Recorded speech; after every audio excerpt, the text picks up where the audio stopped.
युग प्रदान माँ तपस्वी आचार्य श्री महाश्रमण जी के पावन चरणों में कोटि कोटि वंदन। श्रद्धेय मुनिश्री के पावन चरणों में भाभरा वंदन। मुनिवृंद, मंचासीन अतिथिगण एवं समस्त श्रावक श्राविका समाज। अनुव्रत अमृत महोत्सव का भव्य आयोजन परम पूज्य गुरुदेव के पावन मुखारविंद से अमृत महोत्सव वर्ष घोषित हुआ और एक वर्ष तक पूरे देश भर में अनुव्रत की गतिविधियों का विशेष उपक्रम संचालित हुए और देश भर में अनुव्रत की एक आवाज़ गुंजायमान हुई। गुरुदेव की यात्रा अनुव्रत यात्रा के रूप में चल रही है और अनुव्रत यात्रा के माध्यम से जन जन को अनुव्रत का संदेश दिया जा रहा है। अनुव्रत अमृत महोत्सव वर्ष संपूर्ति समारोह आज कलकत्ता हावड़ा अनुव्रत समिति एवं टॉलीगंज सभा के आयोजन में एक कार्यक्रम आयोजित होने जा रहा है और आज का जो विषय वह बहुत ही महत्वपूर्ण है। समस्याएं अनेक, समाधान एक, अनुव्रत जीवन शैली। तो अनुव्रत जीवन शैली किस प्रकार समस्याओं का समाधान बनकर जन कल्याण कर सकती है, उसके संदर्भ में विशेष चर्चा आज के समारोह में की जाएगी। कार्यक्रम की शुभ शुरुआत मंगलाचरण से हो।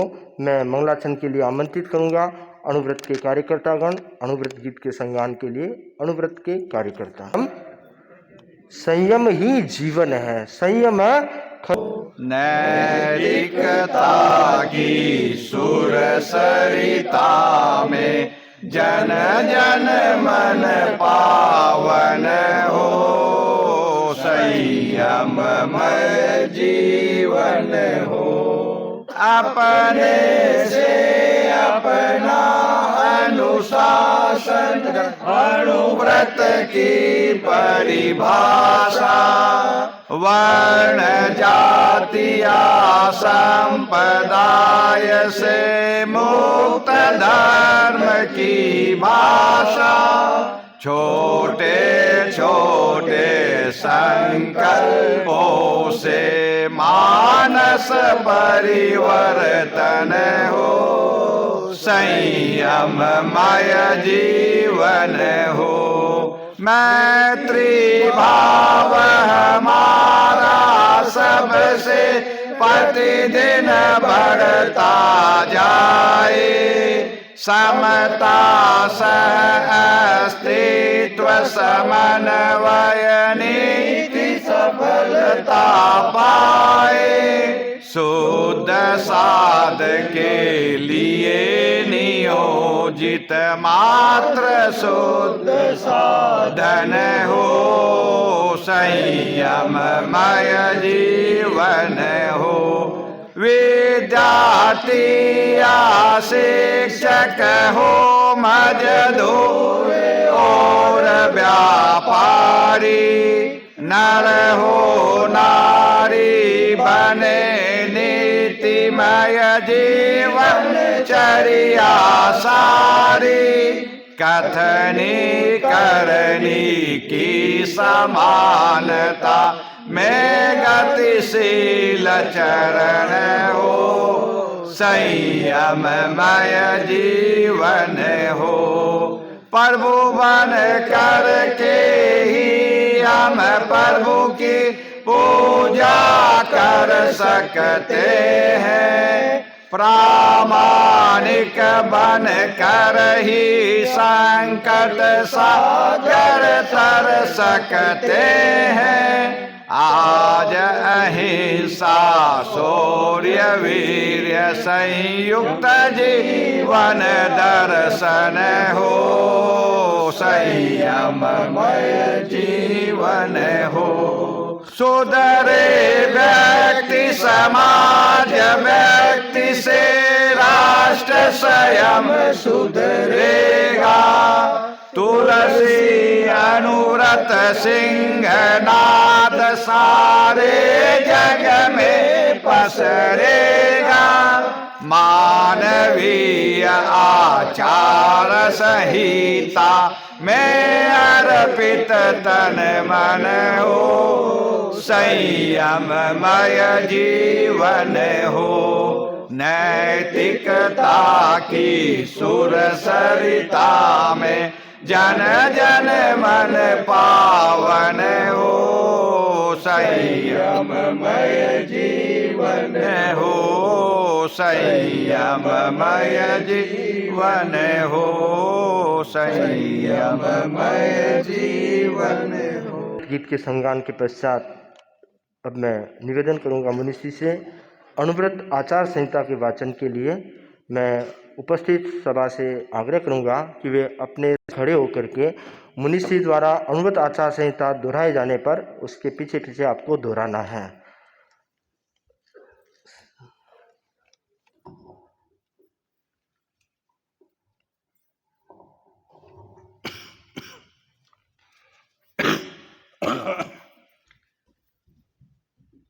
मैं किसी भी निरपराध प्राणी का संकल्प पूर्वक वध नहीं करूंगा। मैं आक्रमण नहीं करूंगा। मैं हिंसात्मक एवं तोड़ फोड़ मूलक प्रवृत्तियों में भाग नहीं लूंगा। मैं मानवीय एकता में विश्वास करूंगा। मैं धार्मिक सहिष्णुता रखूंगा। मैं व्यवसाय और व्यवहार में प्रामाणिक रहूंगा।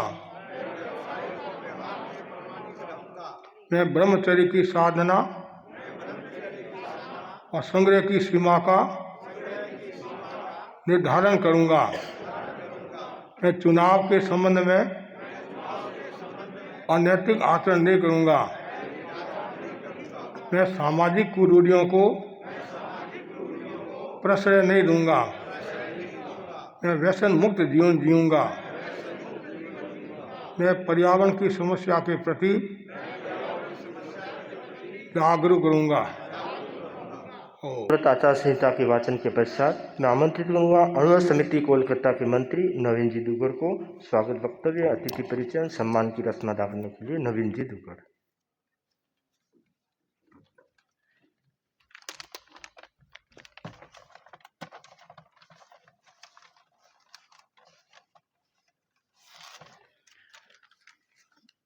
में कोटि कोटि सवंदन।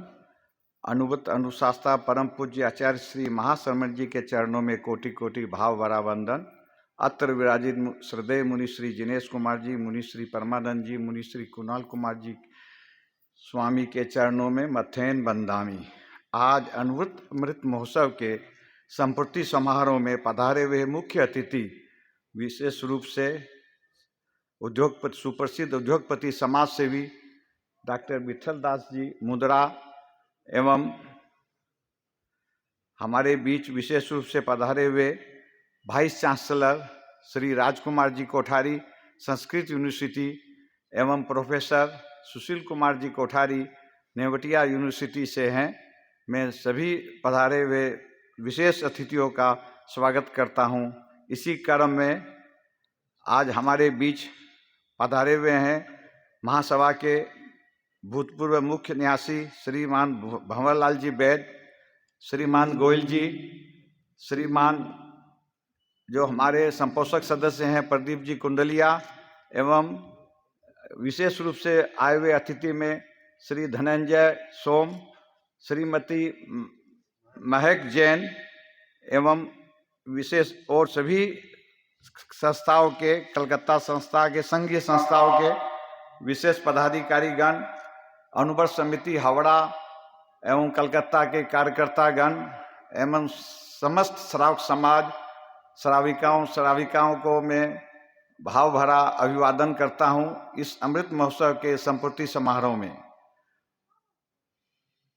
पिछले एक वर्ष से फरवरी 2023 से 12 मार्च 2024 तक अमृत महोत्सव का यह अमृत महोत्सव चल रहा है। आज उसका समापन दिवस है। इसका विषय है समस्याएं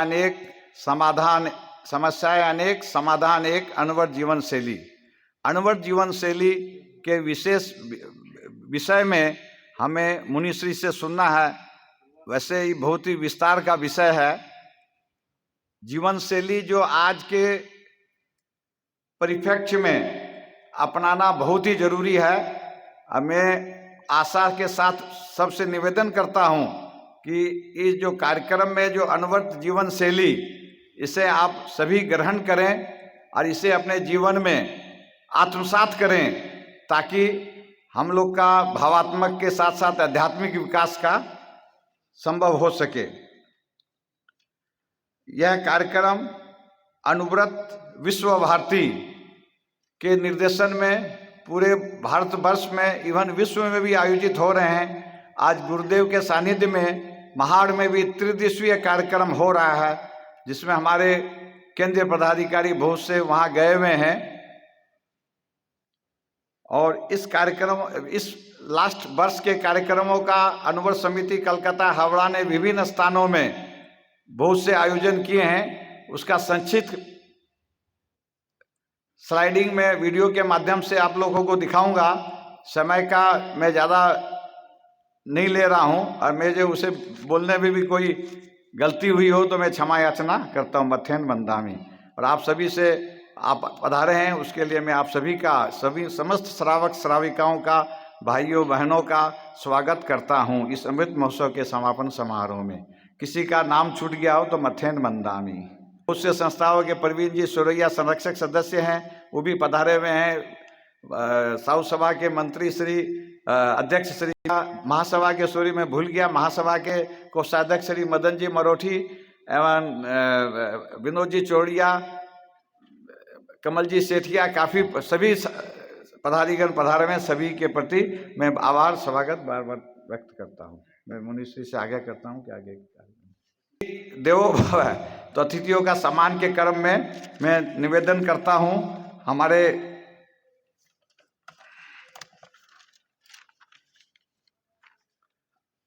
टॉलीगंज सभा के अध्यक्ष श्री अशोक जी पारक, अनुवर्त समिति हावड़ा के दीपक जी नखत, अजय जी पुगलिया एवं हर्ष दुग्गड़ को कि हमारे बीच विशेष रूप से मुख्य अतिथि के रूप में पधारे हुए विठल दास जी मुंदड़ा का सम्मान से सम्मानित करें, दुपट्टा से, साहित्य से और अनुव्रत पट से। क्रम में मैं आमंत्रित करता हूं अजय जी भंसाली, श्रीमान विनोद जी चौड़िया साउथ सभा अध्यक्ष, लक्ष्मीपत जी वैद, राजीव दुग। अतिथि सम्मान का उपक्रम संपन्न हुआ। इसी क्रम में मैं आमंत्रित करूंगा, आज का ये जो कार्यक्रम टॉलीगंज क्षेत्र में हो रहा है, तो टॉलीगंज सभा के अध्यक्ष अशोक जी पारक को कि आज के इस अवसर को अभिव्यक्त करें। टॉलीगंज सभा अध्यक्ष अशोक जी पारक।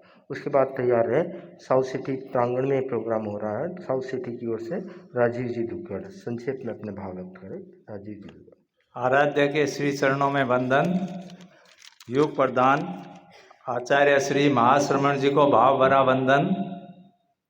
यहाँ विराजित मुनि श्री जिनेश कुमार जी, मुनि श्री परमानंद जी तथा मुनि श्री कुणाल कुमार जी को मथेन बंदामी। आज यहाँ उपस्थित सम्मानीय अतिथिगण, अणुवर्त समिति के सभी सदस्यगण, टालीगंज श्रावक समाज एवं उपस्थित पूरे श्रावक समाज को जय जिनेन्द्र एवं स्वागत है। अणुवर्त आंदोलन को 75 वर्ष पूर्ण होने पर आज अणुवर्त महोत्सव के रूप में मना रहे हैं, अमृत महोत्सव के रूप में मना रहे हैं। अणुवर्त आंदोलन आचार्य श्री तुलसी की देन है। आचार्य श्री तुलसी दूरदर्शी थे। देश में उस समय अनैतिकता और भ्रष्टाचार फैल रहा था, उसको दूर करने के लिए अणुवर्त आंदोलन का सूत्रपात किया।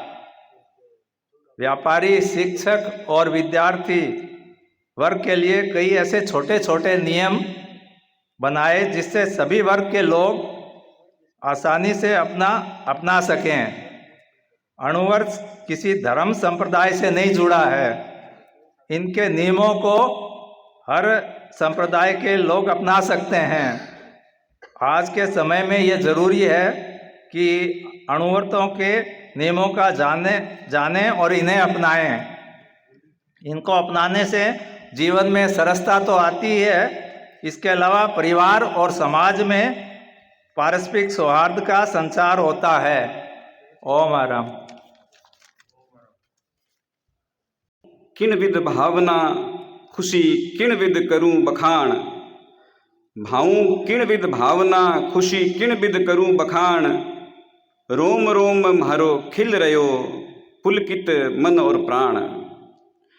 मुनिवर पधार्या आंगणे छायो हर्ष अपार, मन के अंतर भाव श्यूं स्वागत करा सरकार, स्वागत करा सरकार। आराध्य के श्री चरणों में कोटिशः वंदन। तेरा पंथ के ज्योतिपुंज महातपस्वी युग प्रधान आचार्य श्री महाश्रमण जी के चरणों में कोटिशः नमन। अत्र विराजित मुनि श्री जिनेश कुमार जी, मुनि श्री परमानंद जी, मुनि श्री कुणाल कुमार जी के चरणों में भाव भरा भक्ति भरा नमन। वृहद कलकत्ता की सभी सभा संस्थाओं से आए पदाधिकारी गण, मंच पर आसीन सभी अतिथिगण, सभी गणमान्य व्यक्तियों का मैं पूरे साउथ सिटी समाज की ओर से और टालीगंज सभा की ओर से भी हार्दिक स्वागत व अभिनंदन करता हूँ। ये हमारे लिए परम सौभाग्य व हर्ष का विषय है कि टालीगंज क्षेत्र में 25वें अणुव्रत अमृत महोत्सव के संपूर्ति समारोह का आयोजन करने का मौका मिला। वह परम पावन ज्ञान की गंगा मुनिवर के सानिध्य में आयोजन हो रहा है। मुनिवर के प्रति अनंत अनंत कृतज्ञता। आपके चरण रज पाकर यह धरा धन्य हो गई है। परम पूज्य गुरुदेव तुलसी ने अणुव्रत आंदोलन का प्रवर्तन किया और उसके द्वारा उन्होंने जनता को अहिंसा, नैतिकता और नशा मुक्ति का संदेश दिया। उनके नेतृत्व में चरित्रात्माओं और कार्यकर्ताओं ने भी इस अभियान में स्वयं को नियोजित किया। आचार्य श्री महाप्रज्ञ जी और वर्तमान में आचार्य श्री महाश्रमण जी ने भी अहिंसा यात्रा के द्वारा अणुव्रत के सिद्धांतों को जनता तक प्रसारित करने का उपक्रम किया और अभी जिनकी वर्तमान में भी बहुत अपेक्षा है। बड़ी बड़ी तपस्याएं करनी कठिन हैं, लेकिन इन छोटे छोटे व्रतों या संकल्पों के द्वारा जीवन निर्मल व तनाव रहित हो सकता है। जीवन में नई ऊंचाइयों को हासिल किया जा सकता है। ओम अरहम।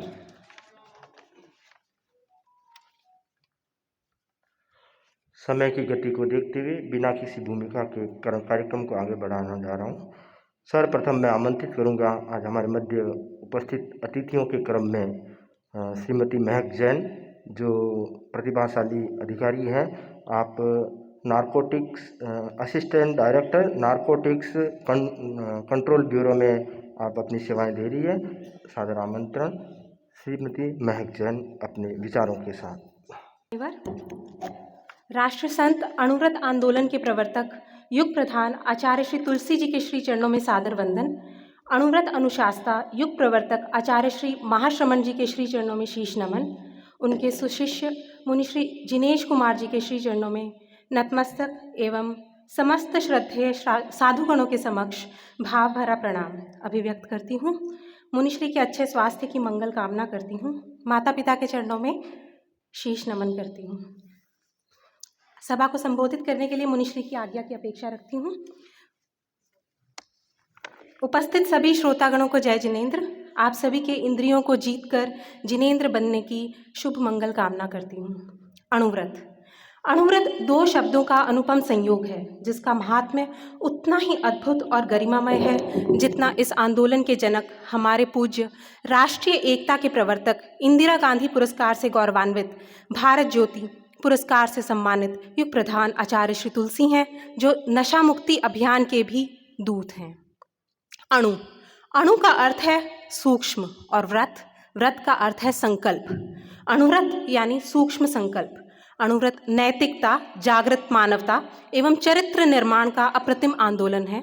अणुव्रत की आचार संहिता मानवता के आध्यात्मिक एवं चारित्रिक उन्नयन के लिए ही निर्मित है।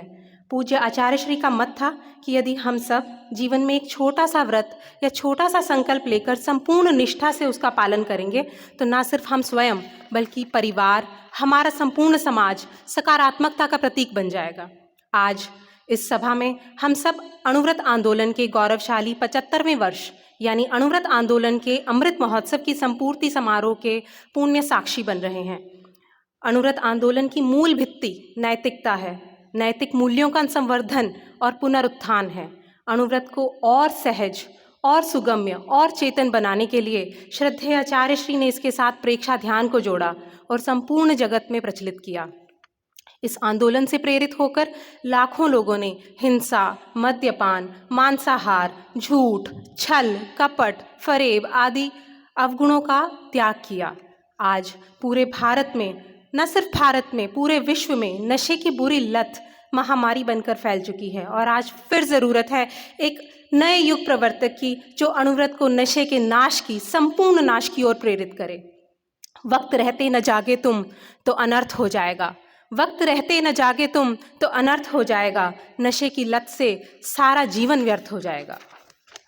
सामाजिक न्याय और अधिकारिता मंत्रालय, भारत सरकार और national drug dependence treatment centre AIIMS द्वारा प्रकाशित एक सर्वे के अनुसार भारतीयों में ओपियॉइड्स यानी हेरोइन, अफीम से संबंधित पदार्थ और उसी के अनुरूप मनोत्तेजक दवाओं का सेवन भारतीय औसत जो है वो वैश्विक औसत के 3 गुना है, जो कि एक बहुत चिंताजनक विषय है। न सिर्फ 35 वर्ष से ऊपर के वयस्क अपितु 13-14 साल के यंग अडल्ट्स ये भी नशे की कुलत के शिकार होने लगे हैं। चरस, गांजा, कोकेन आदि इन सब मादक पदार्थों का सेवन ऊंचे स्टेटस और विकसित जनरेशन का आज पर्याय बन चुका है।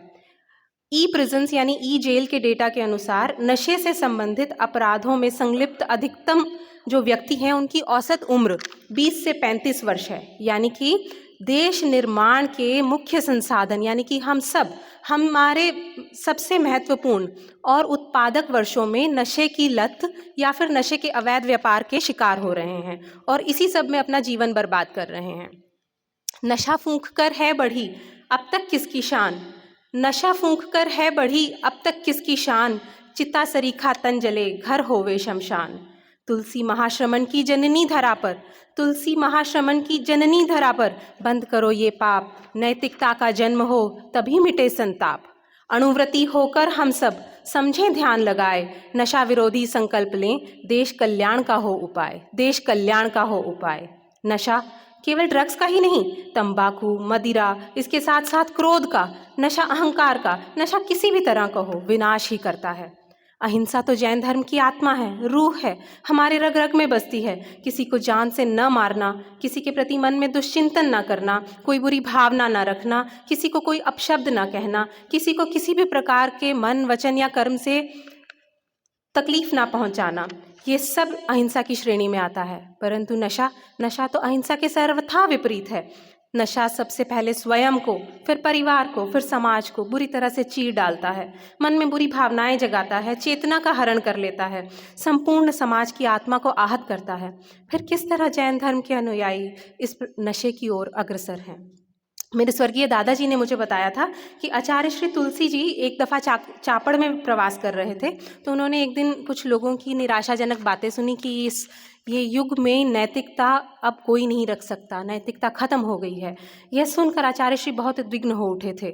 उन्होंने प्रवचन के बाद 25 अणुव्रतियों का आह्वान किया था जो नैतिकता के विरुद्ध अपनी पूरी शक्ति लगा सकें। आज मैं मुनिश्री के समक्ष इस सभा में सभी अणुव्रतियों का आह्वान करती हूँ कि वे आज से किसी भी तरह का नशा छोड़ने और समाज को प्रेरित करने का शुभ संकल्प लें। संकल्प की शक्ति से तो हम सभी अवगत हैं। इस संदर्भ में महाप्रज्ञ जी के प्रवचन में सुनी हुई एक कहानी सुनाती हूँ। सम्राट सिकंदर विजय का अभियान पूरा करके अपने देश लौट रहे थे, तो उन्होंने एक जैन साधु के विषय में सुना और वहाँ गए। साधक अपने में मस्त थे, तो सिकंदर बोले, देखो तुम्हारे सामने विजेता सम्राट सिकंदर खड़ा है। साधक बोला, मुझे क्या, खड़ा होगा। सम्राट बोला, नहीं जानते मेरे पास कितना वैभव है, कितनी सत्ता है, कितना सैन्य बल है। साधक बोला, मुझे क्या, होगा। सम्राट बोला, तुम मेरे साथ मेरे देश चलो, वहाँ तुम्हें सब सुविधाएं दूंगा। साधक बोला, नहीं जाऊंगा। सम्राट बोला, चलना पड़ेगा तुम्हें, ये सम्राट की आज्ञा है। साधक बोला, नहीं चलूँगा, नहीं चलूँगा, हरगिज़ नहीं चलूँगा। तो सम्राट बोला, आज्ञा का उल्लंघन करने का परिणाम सोच लो, सीधा मौत के घाट उतारे जाओगे। साधक बोला, किसे मारोगे? शरीर मार लोगे, आत्मा तो मेरी अमर है, किसे मार लोगे? इसी तरह कूटनीति के प्रकांड पंडित चाणक्य ने एक दफ़ा कहा था कि जो व्यक्ति मान, अपमान और मृत्यु के भय पर विजय पा लेता है, अभय हो जाता है, उसे अपने संकल्प से कोई नहीं डिगा सकता। तो आइए आज हम सब मिलकर नशा विरोधी संकल्प लें। मेरे पीछे दोहराएं। हमें एहसास है कि हमारे देश में विशेष रूप से युवाओं के बीच नशीली दवाओं का दुरुपयोग बढ़ता जा रहा है और ये चिंता का विषय है। हम शपथ लेते हैं कि हम नशीली दवाओं के दुरुपयोग के रोकथाम में सहयोग करेंगे। हम ये वचन देते हैं कि किसी भी प्रयोजन के लिए किसी भी प्रकार से हानिकारक अथवा अवैध पदार्थों का सेवन नहीं करेंगे।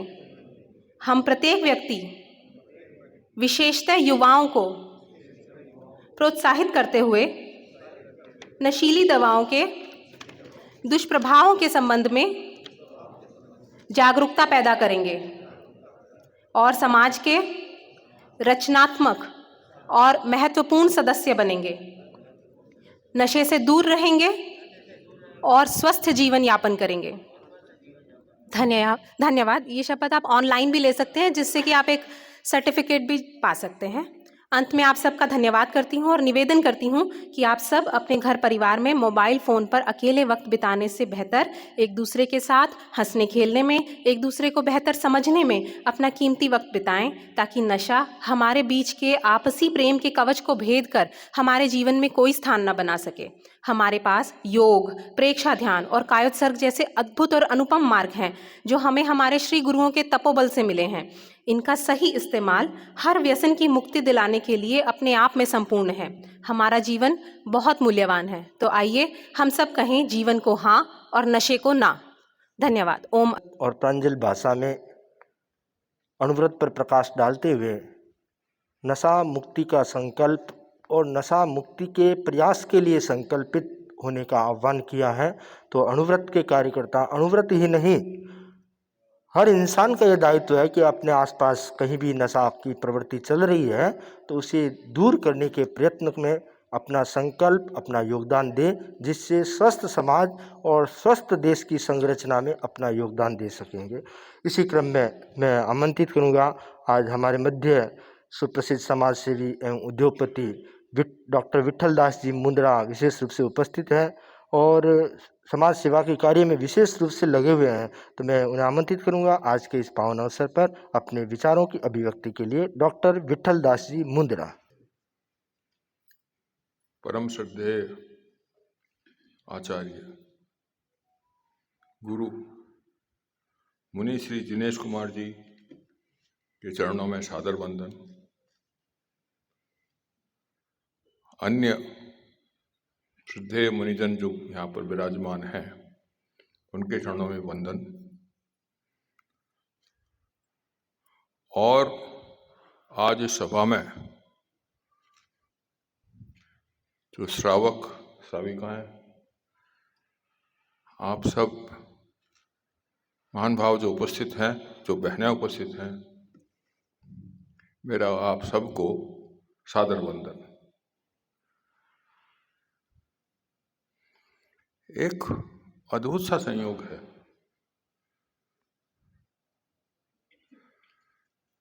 आज से 30-35 वर्ष हो गए होंगे या अधिक हो गए, 40 वर्ष हो गए होंगे, हमारी एक संस्था है भारतीय संस्कृति संसद, 1955 में स्थापित हुई थी। और उसमें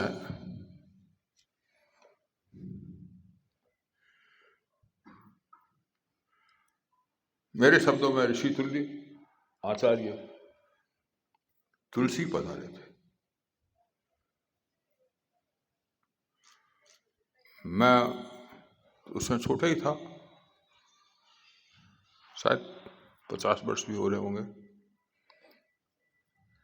एक अद्भुत आकर्षण था उनमें।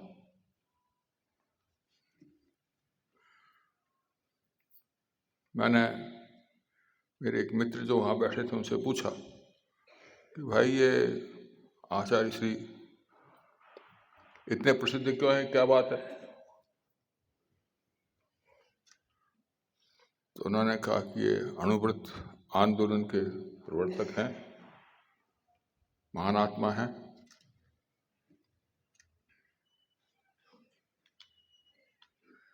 मैंने कहा विज्ञान का विद्यार्थी हूं, अणु तो समझ में आता है, लेकिन अणुव्रत समझ में नहीं बैठा।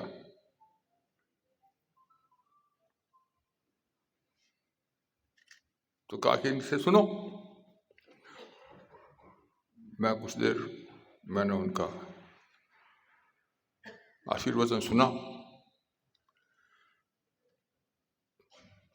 तो जो बात उन्होंने समझाई, जो अब शब्द तो मैं भूल रहा हूं, कि छोटे छोटे व्रत के माध्यम से जीवन को किस प्रकार सुसंकृत, सुव्यवस्थित, सुनियोजित कर सकते हैं, इसका रास्ता, इसका फॉर्मूला उन्होंने बताया।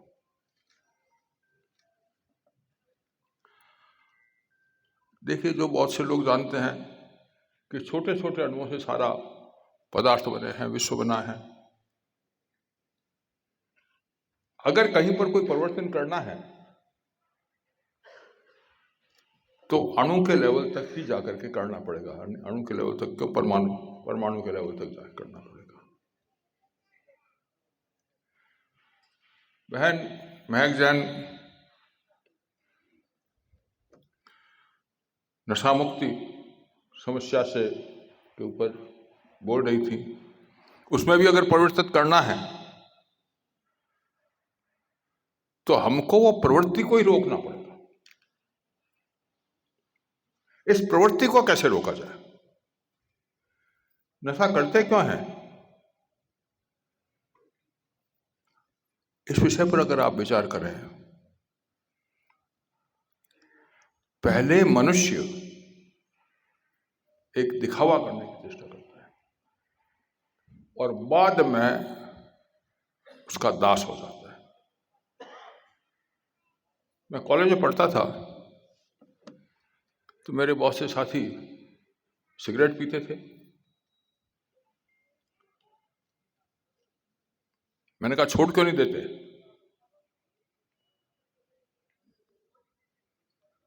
उसने कहा भाई पहले तो मैंने इसको पकड़ा, अब इसने मुझे पकड़ लिया। तो मनुष्य की वृत्तियों को अगर हम छोटे छोटे वृत्तों के द्वारा त्याग नहीं कर दें, उसको सुधार नहीं कर दें, तो फिर वो हमारे ऊपर हावी हो जाते हैं। आचार्य तुलसी का यह वचन मेरे आज भी मन में बैठा हुआ है। देखिए, मनुष्य ने ज्ञान विज्ञान और इतने मुनि हो गए, इतने ऋषि हो गए, इतने ज्ञानी हो गए,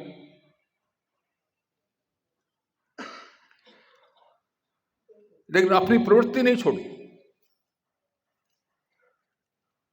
मैं एक कथानक देख रहा था भगवान ऋषभदेव का।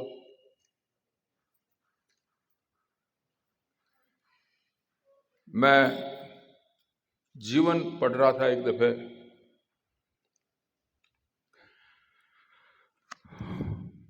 महावीर जैन मुनि भगवान बुद्ध का चरित्र पढ़ रहा था, श्री कृष्ण का चरित्र पढ़ रहा था, राम का चरित्र पढ़ रहा था। अभी राम की कथा तो बहुत चल रही है। उन्होंने जो बातें सिखाई हम इतनी जल्दी भूल क्यों जाते हैं? हम अपना जीवन बदल क्यों नहीं पाते? और यह जो हमारी कमजोरी है, इस कारण देखिए कि दुनिया के अंदर कितना बड़ी त्रासदी है। बाहर देखें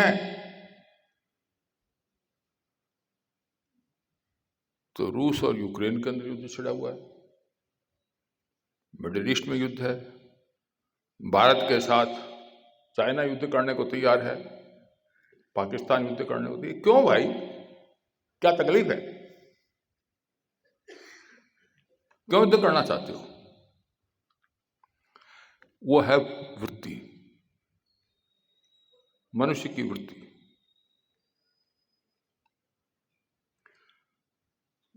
मुझे कहा गया कि थोड़ी बहुत योग साधना किया करो, तो मैं योग के संबंध में पढ़ रहा था, तो योग चित्तवृत्ति निरोधा, चित्तवृत्ति का निरोध करने का नाम योग है।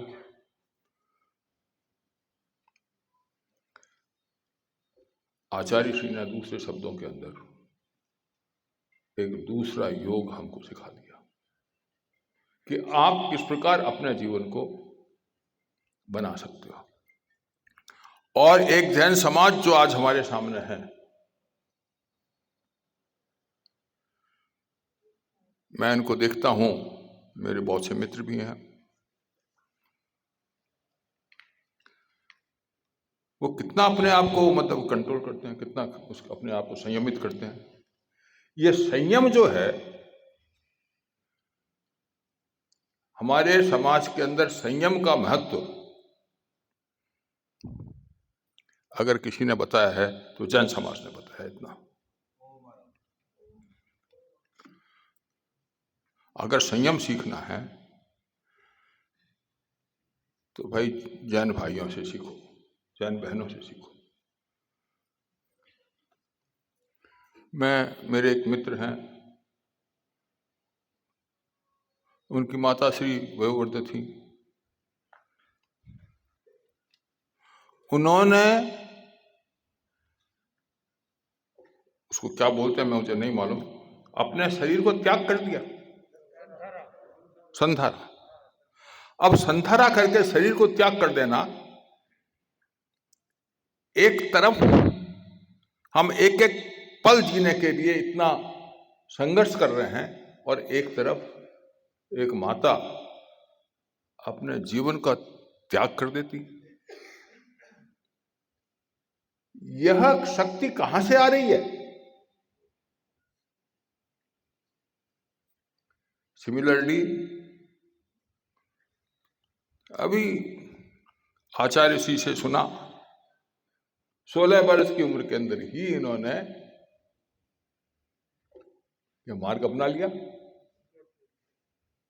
कितना बड़ा त्याग किया भाई, हाँ? ये शक्ति कहां से आ गई भाई? संसार के अंदर इतने प्रलोभन हैं, हम लोग जो काम क्रोध मद लोभ मोह मत्सर के अंदर डूबे रहते हैं, उस संसार के अंदर से आचार्य श्री ने 16 वर्ष की उम्र में ही, मुनि श्री 16 वर्ष की उम्र के अंदर ही ऐसा मार्ग अपना लिया। मैं आपके श्री चरणों में वंदन करता हूं,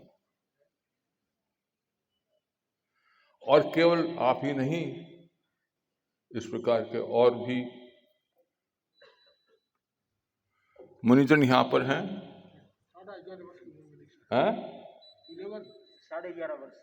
11.5 वर्ष की उम्र में, बताइए। तो ये शक्ति कहां से आ जाती है? और ये साधना कैसे कर लेते हैं? आप जरा गंभीरता से विषय पर विचार कीजिए। और यह जो साधना का मार्ग जो है, वो थोड़ा थोड़ा करके जो बिल्टअप करने का रास्ता जो बताया आचार्य तुलसी ने, अद्भुत था। मेरे हिसाब से आचार्य तुलसी महामुनि, महान आत्मा, एक बहुत बड़े मनोवैज्ञानिक भी थे।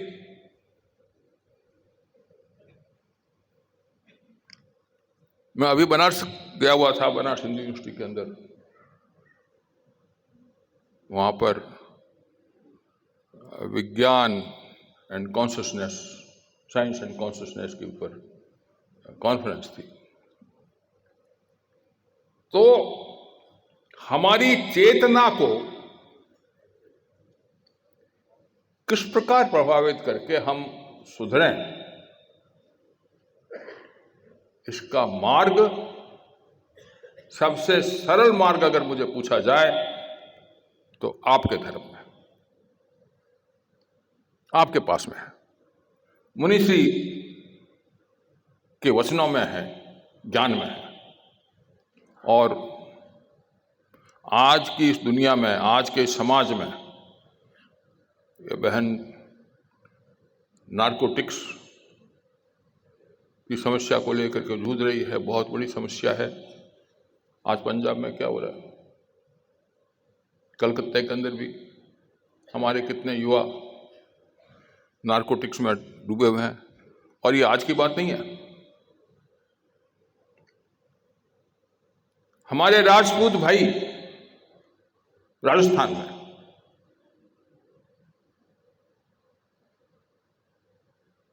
क्यों हारे? क्या उन्हें वीरता की कमी थी? नहीं, मैंने बचपन में आंखों से देखा है कि वो अफीम खाने के अभ्यस्त हो गए थे, और जब तक अफीम नहीं खा लें तब तक उनसे खड़ा नहीं हुआ जाता था। अब तो खैर वो बात नहीं रही।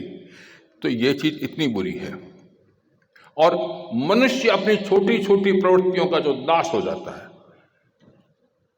जिस कारण सारी दुनिया के अंदर इतनी त्रासदी फैली हुई है। अगर इसका समाधान अगर कहीं पर है सहज, तो अणुव्रत में है। उससे धीरे धीरे अभ्यास कर करके और मनुष्य जाति आगे बढ़ सकेगी। और ये दुनिया में जितने युद्ध हो रहे हैं, जितनी त्रासदी हो रही है, हमारे समाज में जो तकलीफ आ रही है, इससे अगर निकलना है तो अणुव्रत एक रास्ता है, यह सहज रास्ता है। मैं मुनिश्री को ज्यादा सुनना चाहूंगा और विद्वानों को सुनना चाहूंगा। आप सबने मुझे बुलाकर मुनिश्री ने जो आशीर्वाद दिया, आप सबने मुझे आदर दिया, मैं इसके लिए आप सबका बहुत बहुत आभारी हूं, कृतज्ञ हूं, बहुत धन्यवाद ज्ञापन करता हूं। और आपसे आज एक नया संदेश लेके जा रहा हूं समाज में कि भाई अणुव्रत को समझो, इसके सिद्धांतों को समझो, इसको अपनाओ। जिंदगी आपकी बहुत सरल हो जाएगी। देखिए, व्रत लेने से क्या होता है, एक हमारे संस्कृत के अंदर कहावत है, व्रतेन दीक्षा मापनोति, दीक्षात मापनोति दक्षिणा, दक्षिणाम श्रद्धा मापनोति, श्रद्धया सत्य माप्यते। अगर जीवन के सत्य को पहचानना है तो आपको व्रत रखना पड़ेगा।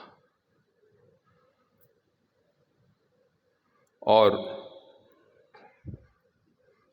बातें तो बहुत हैं, बात करेंगे तो बहुत लंबी हो जाएगी। तो मैं पुनः आभार व्यक्त करता हूं। मुनिश्री का आशीर्वाद मुझे प्राप्त हुआ और आप सबका जो सद्भावना जो प्राप्त हुई, मैं उसके लिए बहुत बहुत धन्यवाद। नमस्कार, वंदन।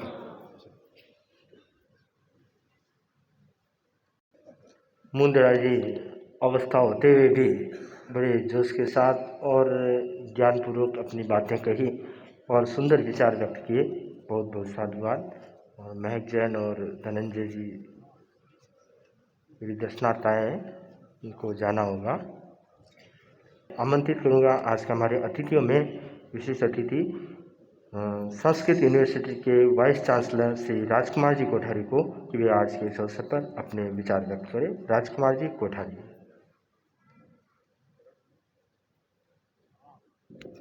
आदरणीय मुनिश्री जिनेश कुमार जी के चरण में नमन करते हुए दो चार शब्द आपके सामने कहना चाहता हूँ।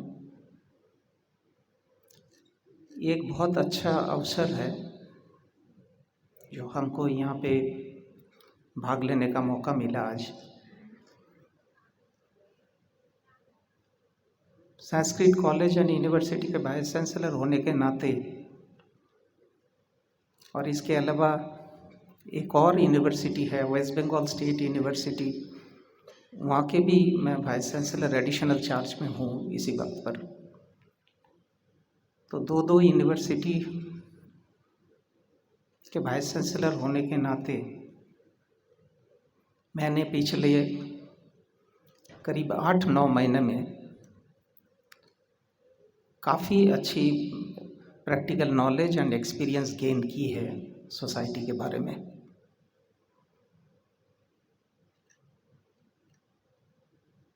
हमारे सोसाइटी में देश के भीतर देश के बाहर बहुत सारे अनैतिकता का वातावरण फैला हुआ है। तो इसको मैं समझने की कोशिश कर रहा हूँ कि कैसे यह समाज को सिर्फ नशा मुक्ति की बात नहीं, सामग्रिक रूप से समाज को सुधारा जाए। तो इसमें सोशल साइंस के पर्सपेक्टिव में अगर हम देखना चाहें तो दो अप्रोच रहता है। एक अप्रोच है टॉप डाउन अप्रोच और एक है bottom up approach. Top down approach क्या है? टॉप डाउन अप्रोच कहता है कि हमको ऊपर से आदेश मिलता रहे कि हमको क्या करना है और उसको हम इम्प्लीमेंट करें और सोसाइटी का सुधार करने की कोशिश करें। बॉटम अप अप्रोच क्या है? बॉटम अप अप्रोच ठीक इसके टॉप डाउन अप्रोच के ऑपोजिट है। इसमें कहा जाता है कि एकदम व्यक्ति इंडिविजुअल वहाँ से हम स्टार्ट करें, इंडिविजुअल को सुधारने की कोशिश करें और हम ऐसे इंडिविजुअल को सुधारने की कोशिश करते करते एक साथ में बहुत सारे इंडिविजुअल्स और पूरे समाज को जोड़ सकते हैं। तो मैं समझता हूँ कि आज के जो समय है दुनिया में, हमारे देश में, उसमें ये बॉटम अप अप्रोच बहुत ज़्यादा इफ़ेक्टिव है, क्योंकि सामग्रिक रूप से समाज को सुधारने के लिए इंसान को बदलना है, इंसान को समझना है, इंसान को स्टडी करना है। ऐसे मैं एक अपना प्रैक्टिकल एक्सपीरियंस आपसे शेयर करना चाहता हूँ मुनिश्री के अनुमति लेके कि मेरे संस्कृत विश्वविद्यालय में जब मैंने 2 जून 2023 2 जून 2023 में मैंने पदभार संभाला, तो उसके बाद में मेरे को पता चला कि यहाँ पे स्टूडेंट्स लोग दिन में तो पढ़ाई लिखाई करते हैं, ठीक है, और शाम होते ही वो दूसरी दुनिया में चले जाते हैं। हमारे पास में ही, यहाँ से कॉलेज स्ट्रीट में ही है मेरी यूनिवर्सिटी और उसके दूसरा कैंपस है नवद्वीप में। तो मैंने बहुत चिंतित होने के बाद मैंने सलाह मशवरा करना शुरू किया कि किस तरह से ये स्टूडेंट्स लोग जो शाम के 5 बजे 5:30 बजे तक जब तक क्लासेस चलती है तब तक सब नॉर्मल है, और उसके बाद में वो कहाँ चले जाते हैं, क्या करते हैं। हमारी यूनिवर्सिटी के अंदर 6 बजे के बाद में वो नशा का कार्यक्रम शुरू करते थे। ये बहुत पुरानी बात नहीं है, अभी की बात कह रहा हूँ। तो मैंने पदभार संभालने के 3 महीने के अंदर एक ऑर्डर इशू किया कि शाम को 6 बजे के बाद में इसी का गेट बंद रहेगा। और आप लोग को सुन के बहुत अच्छा लगेगा कि मैंने अभी 8 महीने बाद में जो रिपोर्ट मेरे को मिला है उसमें 80% ड्रग एडिक्शन का रेट कम हो गया है, 80%। तो इस तरीके से हम लोग इंडिविजुअल लेवल में उतर के, इंस्टीट्यूशनल लेवल में उतर के हमने सोसाइटी को सुधारने की कोशिश जारी रखी है। और उसके साथ साथ हमने ये भी समझने की कोशिश की है कि समाज में दुनिया में शांति स्थापन बहुत ज़रूरत है। अभी चारों तरफ अशांति का वातावरण है। मेरे पूर्वज वक्ता ने कहा कि जैसे वर्ल्ड में बहुत सारे क्राइसिस चल रही है, यूक्रेन के साथ रशिया का युद्ध चल रहा है, पैलेस्टाइन के साथ इजराइल का युद्ध चल रहा है, हमारे पड़ोस के साथ हमारे संबंध अच्छे नहीं हैं। तो इसको हम किस तरीके से सुधारें, कैसे हम दुनिया में शांति लागू करें, जैसे एक अच्छा स्वस्थ जीवन, सरल जीवन हम सबके लिए एक वातावरण तैयार कर सकें। तो स्टडी करते करते मैंने ये समझा कि जैन धर्म और जैन समाज एक ऐसा समाज है, ये धर्म एक ऐसा धर्म है, यही आने वाले समय में दुनिया को सही रास्ता दिखा सकता है, दिखाते आया है और दिखा सकता है। और इस विषय में मैं एक बात और कहना चाहता हूँ कि अभी जो मई 2024 20 मई से 25 मई वर्ल्ड कांग्रेस होने वाला है ग्रीस में, एथेंस सिटी में। तो वहाँ पे मेरे को एक इनविटेशन मिला है कि वर्ल्ड पीस के बारे में बोलने के लिए ग्रीस में। तो वर्ल्ड पीस के बारे में जब मैं स्टडी करता हूँ, मैं सोचता हूँ आज यहाँ पे आके कि हम लोग जो शपथ आज लिए हैं ये सिर्फ हम लोग के लिए नहीं, ये पूरा समाज या तो पूरा दुनिया के लिए ये शपथ जरूरी है। हम जैन समाज की, जैन धर्म की बात करते करते साथ में इस धर्म की जो प्रैक्टिकल एस्पेक्ट है, जैसे गांधी जी ने कुछ मार्गदर्शन कराया कि प्रैक्टिकली इन प्रैक्टिस हमने कैसे संयम बरत सके, नॉन वायलेंस, सत्याग्रह, इस प्रिंसिपल के ऊपर बेस करके हम आगे बढ़ सकें। कोई भी चैलेंज कितना भी महत्वपूर्ण होना, कितना भी इम्पोर्टेंट हो, कितना भी बड़ा चैलेंज हो, उसको पीस, नॉन वायलेंस, सत्याग्रह, इस बलबूते पे हम विजयी हो सकते हैं।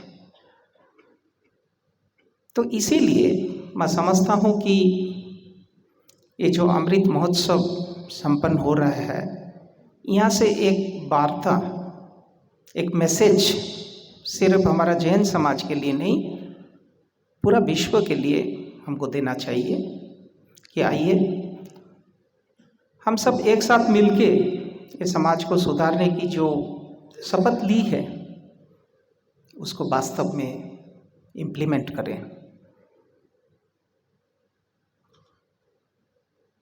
क्योंकि जितने समय जा रहा है हम लोग देख रहे हैं कि कितने कॉन्ट्रास्टिंग व्यू पॉइंट्स, एक तरफ हम पढ़ते हैं और पढ़ाते हैं कि एडवांसमेंट हो रहा है, सोसाइटी आगे बढ़ रही है, डेवलपमेंट हो रहा है, हम बहुत तरक्की कर रहे हैं, टेक्नोलॉजिकल ग्रोथ एंड एडवांसमेंट हो रहा है, और दूसरी तरफ देख रहे हैं कि ये एडवांसमेंट जितना हो रहा है उसका कुफल हमको ज़्यादा साथ साथ मिल रहा है। तो सोसाइटी को एक, इस दोनों के बीच में एक बैलेंस, हम तरक्की को रोक नहीं सकते हैं, लेकिन तरक्की का जो नेगेटिव इम्पैक्ट है उसको रोकने के लिए दोनों के बीच में एक बैलेंस लाने की जरूरत समझते हैं। तो इसीलिए ये जो अमृत महोत्सव से जो वार्ता, ये सिर्फ जैन समाज के लिए नहीं, जैसे हमने कहा, ये पूरे विश्व के लिए बहुत रेलिवेंट है, बहुत वायबल है। और एक बात और कहना चाहूँगा कि मेरा पर्सनल सब्जेक्ट है international relations and world politics. तो इस विषय पे स्टडी करते करते मैंने सारे इंटरनेशनल रिलेशंस के, वर्ल्ड पॉलिटिक्स के जो थियोरीज है सब स्टडी करके मैं अपना पर्सनल एक्सपीरियंस बता रहा हूँ कि ये मैंने निर्णय किया है, ये सिद्धांत मैंने किया है, ये कंक्लूजन में मैंने पहुँचा है कि जितनी थियोरीज है उसमें हम लोग के जैन समाज के जो विचार है, सोच है, वही सबसे ऊपर है, वही सबसे महत्वपूर्ण है। हम थियोरीज सारी पढ़ते हैं, सारी थियोरीज पढ़ाते हैं, लेकिन यही एक असल रास्ता है, सत्य का मार्ग है। तो इस पे हमको डट के रहना है और सोसाइटी को आगे बढ़ाना है। आप सबसे आज्ञा लेना चाहता हूँ कि मुझे थोड़ा बेस्ट विशेस आपका और सपोर्ट चाहिए कि मैं यूनिवर्सिटी का पदभार संभालते हुए सोसाइटी में ऐसे पॉजिटिव विचारधारा, भावधारा को फैलाना चाहता हूँ। और मुझे विश्वास है कि हम लोग एक साथ मिलके आने वाले समय में सोसाइटी में अच्छा सुधार कर पाएंगे। और विश्वविद्यालय के पदभार संभालने के नाते एक बात और रिक्वेस्ट है, ये विनती है सबसे कि मैं चाहता हूँ कि ये जो हम लोग का मैसेज है ये यूनिवर्सिटी सिस्टम के साथ कनेक्ट किया जाए, क्योंकि अभी यूनिवर्सिटी ग्रांट्स कमीशन द्वारा जो नए education policy, new education policy जो इंट्रोड्यूस किया गया है हमारे देश में से, तो उसमें वैल्यू एडेड कोर्सेज काफ़ी है। उसमें हमारी सोसाइटी के जो ट्रेडिशंस है, जो कल्चर है, जो हमारी वैल्यूज़ है, उसके ऊपर हम बहुत ज़्यादा महत्व दे रहे हैं। तो इसीलिए हम समझते हैं कि न्यू एजुकेशन पॉलिसी को भी इम्प्लीमेंट करने के लिए हमारा सोच विचार तो बहुत इम्पोर्टेंट है। इसीलिए मैं चाहता हूँ कि आप लोग सब हमारे यूनिवर्सिटी सिस्टम के साथ जुड़े और जितना हो सके हम लोग सोसाइटी का सुधारने के लिए एक नया प्रयास फिर से शुरू करें। सबको आभार व्यक्त करता हूँ और सबको हमारी तरफ से धन्यवाद और नमन करता हूँ।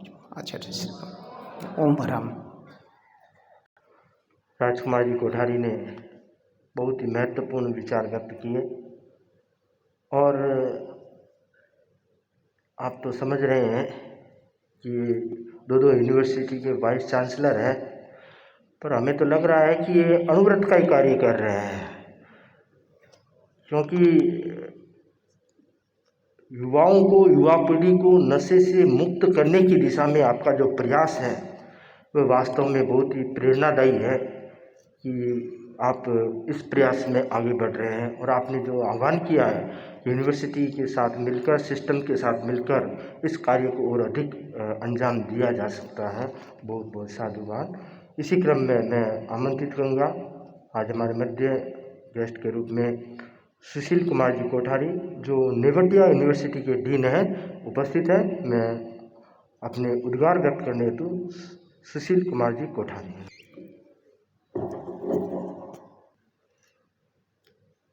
श्रद्धेय आचार्य श्री के चरण में वंदन, मुनि श्री के चरण में वंदन, अन्य देव मुनियों के चरणों में वंदन, उपस्थित हमारे जैन समाज के कार्यकर्ता भाई बंधुगण, ये सर्वप्रथम तो मैं आप सभी का आभार प्रकट करना चाहूँगा मुनिश्री, आज ये मौका मेरे को देने के लिए या ये सम्मान मुझे प्रदान करने के लिए कि समाज के सामने आके दो बातें हम कह सकें, क्योंकि दैनंदिन जीवन में हम लोगों का कार्यक्रम काफ़ी व्यस्त रहता है और पिछले 42 साल से हम तो रिसर्च और एडुकेशन ये दोनों चीज़ से जुड़े हुए हैं, इतना ज़्यादा जुड़े हुए हैं कि हमको समय ही नहीं मिलता कि समाज के लिए हम कुछ कर सके। लेकिन अभी एक ऐसे पैगाम पे हम आ गए हैं जहाँ पे हम सोच रहे हैं कि हो सकता है 1-2 साल में हम सेवानिवृत्ति ले लें और उसके आगे हम चाहेंगे कि समाज के साथ में जुड़ने के लिए प्रयास करेंगे, क्योंकि अनुभव हमने बहुत लाभ किया है। भारत सरकार में जो CSIR है उसके अधीन में एक रिसर्च इंस्टीट्यूशन है जो लखनऊ बेस्ड है, उसमें मैं करीब 36-37 साल वहाँ पे काम करने के बाद वहाँ से मेरा रिटायरमेंट हुआ, सेवानिवृत्ति हुआ। और उसके बाद में मैंने नेयोदिया यूनिवर्सिटी में मैंने पदभार संभाला as dean school of agriculture allied science. तो मैं कुछ चीज़ें जो सुबह से मैं सुन रहा हूँ, सर्वप्रथम तो मैंने जो तुलसी की बानी सुना, जो हमारे कार्यकर्ता के सदस्य ने पेश किया, बहुत ही अच्छा था। सारा मैसेज समाज में इंडिविजुअल को क्या करना है उसमें बताया गया है। उस बारे में विशेष तौर पे बताने के लिए बाकी कुछ भी नहीं है, लेकिन हम थोड़ी सी 2-4 चीज़ें, हमारी सोच जो है वो हम उसमें ऐड करना चाहेंगे। सर्वप्रथम तो ये बात बोलेंगे कि ये पृथ्वी पे 8.7 मिलियन स्पीसीज है, यानी कि प्राणी जीव है, मतलब 87 लाख जीव है। ये 87 लाख जीव में धरती के ऊपर राज कौन कर रहा है? धरती के ऊपर राज मनुष्य कर रहा है। मनुष्य क्यों राज कर रहा है धरती के ऊपर? आखिर उसके अंदर में क्या है जो ये 87 लाख बाकी जो जीव है उसमें नहीं है? ये सोचने की बात है। और जब हम ये चीज को सोचते हैं तब हम पाते हैं कि मनुष्य में जो अद्भुत एक चीज है वो है इमेजिनेशन। जो इमेजिनेशन मतलब सोच करने की क्षमता, सोचने की क्षमता, वो अद्भुत है। जो हमारे प्रीडेसर मतलब हमारे पहले जो थे, जैसे हम अगर बोले कि चिंपांजी थे तो उनमें नहीं है, या उन अन्य बहुत सारे प्राणी हैं उनमें नहीं है। और ये जो सोच है ये गवर्न कैसे होता है? ये गवर्न होता है अपने फीलिंग्स के साथ। और अपने फीलिंग्स को कौन गवर्न करता है? अपने फीलिंग्स को गवर्न करते हैं अपने सेंसेस, जो 5 इंद्रिय है उसके द्वारा अपने फीलिंग्स जो है कंट्रोल्ड होता है। और वो फीलिंग्स के ऊपर जो राज करने की जो बात आचार्य तुलसी ने जो बोले थे, या अनुव्रत मूवमेंट जो हुआ था, वो बहुत ही महान मूवमेंट। जिस टाइम मूवमेंट हुआ था उस टाइम का पर्सपेक्टिव अगर देखें तो वो पोस्ट इंडिपेंडेंट एरा था, मतलब भारत स्वाधीन हुआ था। उसके बाद में बहुत डिफरेंट तरीके के प्रॉब्लम से समाज गुजर रहा था।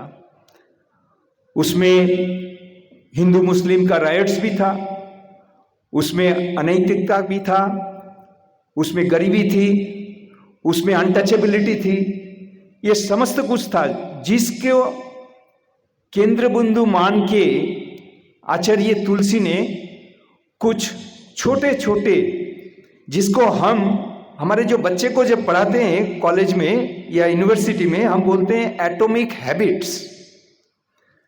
वही एटॉमिक हैबिट्स यहाँ पे जो आचार्य श्री ने जो शब्द का इस्तेमाल किया है, ये अनुव्रत। अनु मतलब ये एटम है और व्रत मतलब है भोज, जिसको हम हमारे स्टूडेंट्स लोगों को सिखाते हैं कि छोटे छोटे हैबिट, क्योंकि बूंद बूंद पानी से हम सभी जानते हैं कि सागर बन सकता है। कोई भी लंबा छलांग नहीं लगा सकता एक बार में। कोई भी एथलीट्स को देखिए, वो कितना प्रैक्टिस करता है, उसके बाद में ओलंपिक में गोल्ड मेडल जीतता है। ये छोटे छोटे जो कार्य हम लोग करते हैं या इसका जो व्रत संकल्प हम लोग अगर लेते हैं तो उससे हम बहुत बड़े बड़े लक्ष्य को उपलब्धि कर सकते हैं। और उसी का रिजल्ट है कि ह्यूमन बीइंग या मनुष्य या होमोसेपियंस जिसको कहते हैं वो सर्वोपरि क्यों है।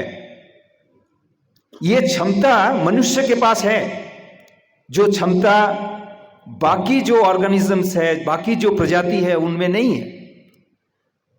तो और एक चीज मैं ये बोलूंगा मुनिश्री के ध्यान आकर्षण करते हुए कि हम लोग सेंसेस की बात करते हैं, लेकिन जिस जमाने में हम अभी चल रहे हैं, जिस तरह से हम लोग अपने जीवन को व्यतीत कर रहे हैं, बहुत शीघ्र ये होगा, हो चुका है। इनफैक्ट आपके सेंसेस आपके कंट्रोल में नहीं रहेंगे, क्योंकि ये बायोकेमिकल एल्गोरिथम का टाइम है। आप क्या करेंगे उसका निर्धारण आप नहीं करेंगे, उसका निर्धारण जो है वो गूगल करेगा, फेसबुक करेगा, किंडल करेगा। क्योंकि हर ये जो आपके पास इवन आपका जो मोबाइल फोन है, आप सारा दिन में क्या करते हैं उस सभी चीजों का खबर आपके बारे में रखता है। और आज के टाइम में इंडिविजुअल को अपने बारे में जितनी जानकारी है उससे अधिक जानकारी है गूगल को या आपके मोबाइल फोन के द्वारा जो एप्स आपका चल रहा है उन लोगों को। हम रिसेंटली अमेरिका में गए थे, गूगल में हमने विजिट किया था और वहाँ पे मैंने उनका अनुसंधान का जो टॉप लेवल का रिसर्च है उसको देखने का मेरे को सौभाग्य मिला। इनफैक्ट लास्ट 15 तारीख को ही मैं वहाँ से यहाँ पे वापस लौटा।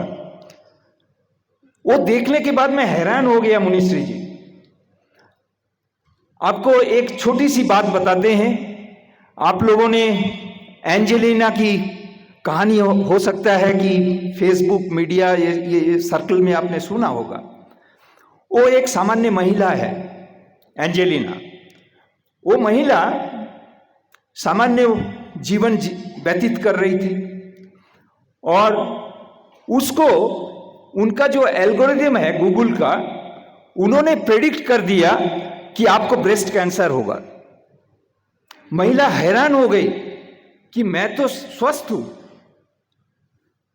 लेकिन आप कैसे ये एल्गोरिथम बोल रहा है कि आपको ब्रेस्ट कैंसर होगा।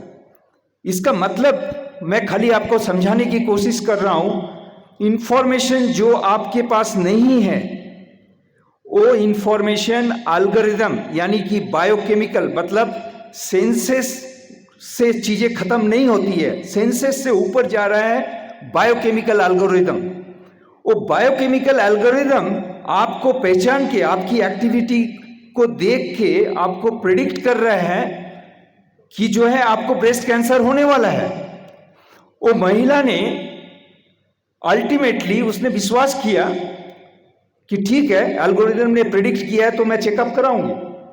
क्योंकि एल्गोरिथम ने जो चेकअप किया था, जो वैज्ञानिक उस पर काम कर रहा था, वो बोल रहा था कि आप टाइम बॉम्ब के ऊपर बैठे हुए हो, ये बहुत जल्दी ब्लास्ट हो जाएगा। तो ये सुन के वो महिला बहुत हैरान हो गई। उसने सारा चेकअप करवाया, उसका पाया गया कि उसको वाकई जो है ना ब्रेस्ट कैंसर होने वाला है।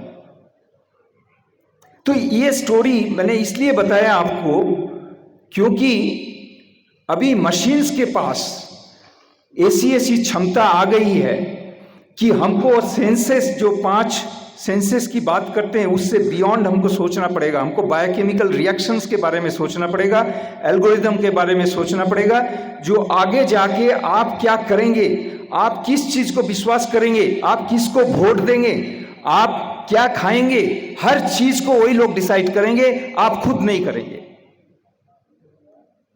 तो इस ये इस टाइम पे हम जब सोचते हैं, हम लोग को, जैन समाज को, और खास करके मुनिश्री आपको इस बारे में ऑलवेज दिमाग में रखना है कि हम लोग इससे कैसे बच सकते हैं, इसका उपचार क्या है।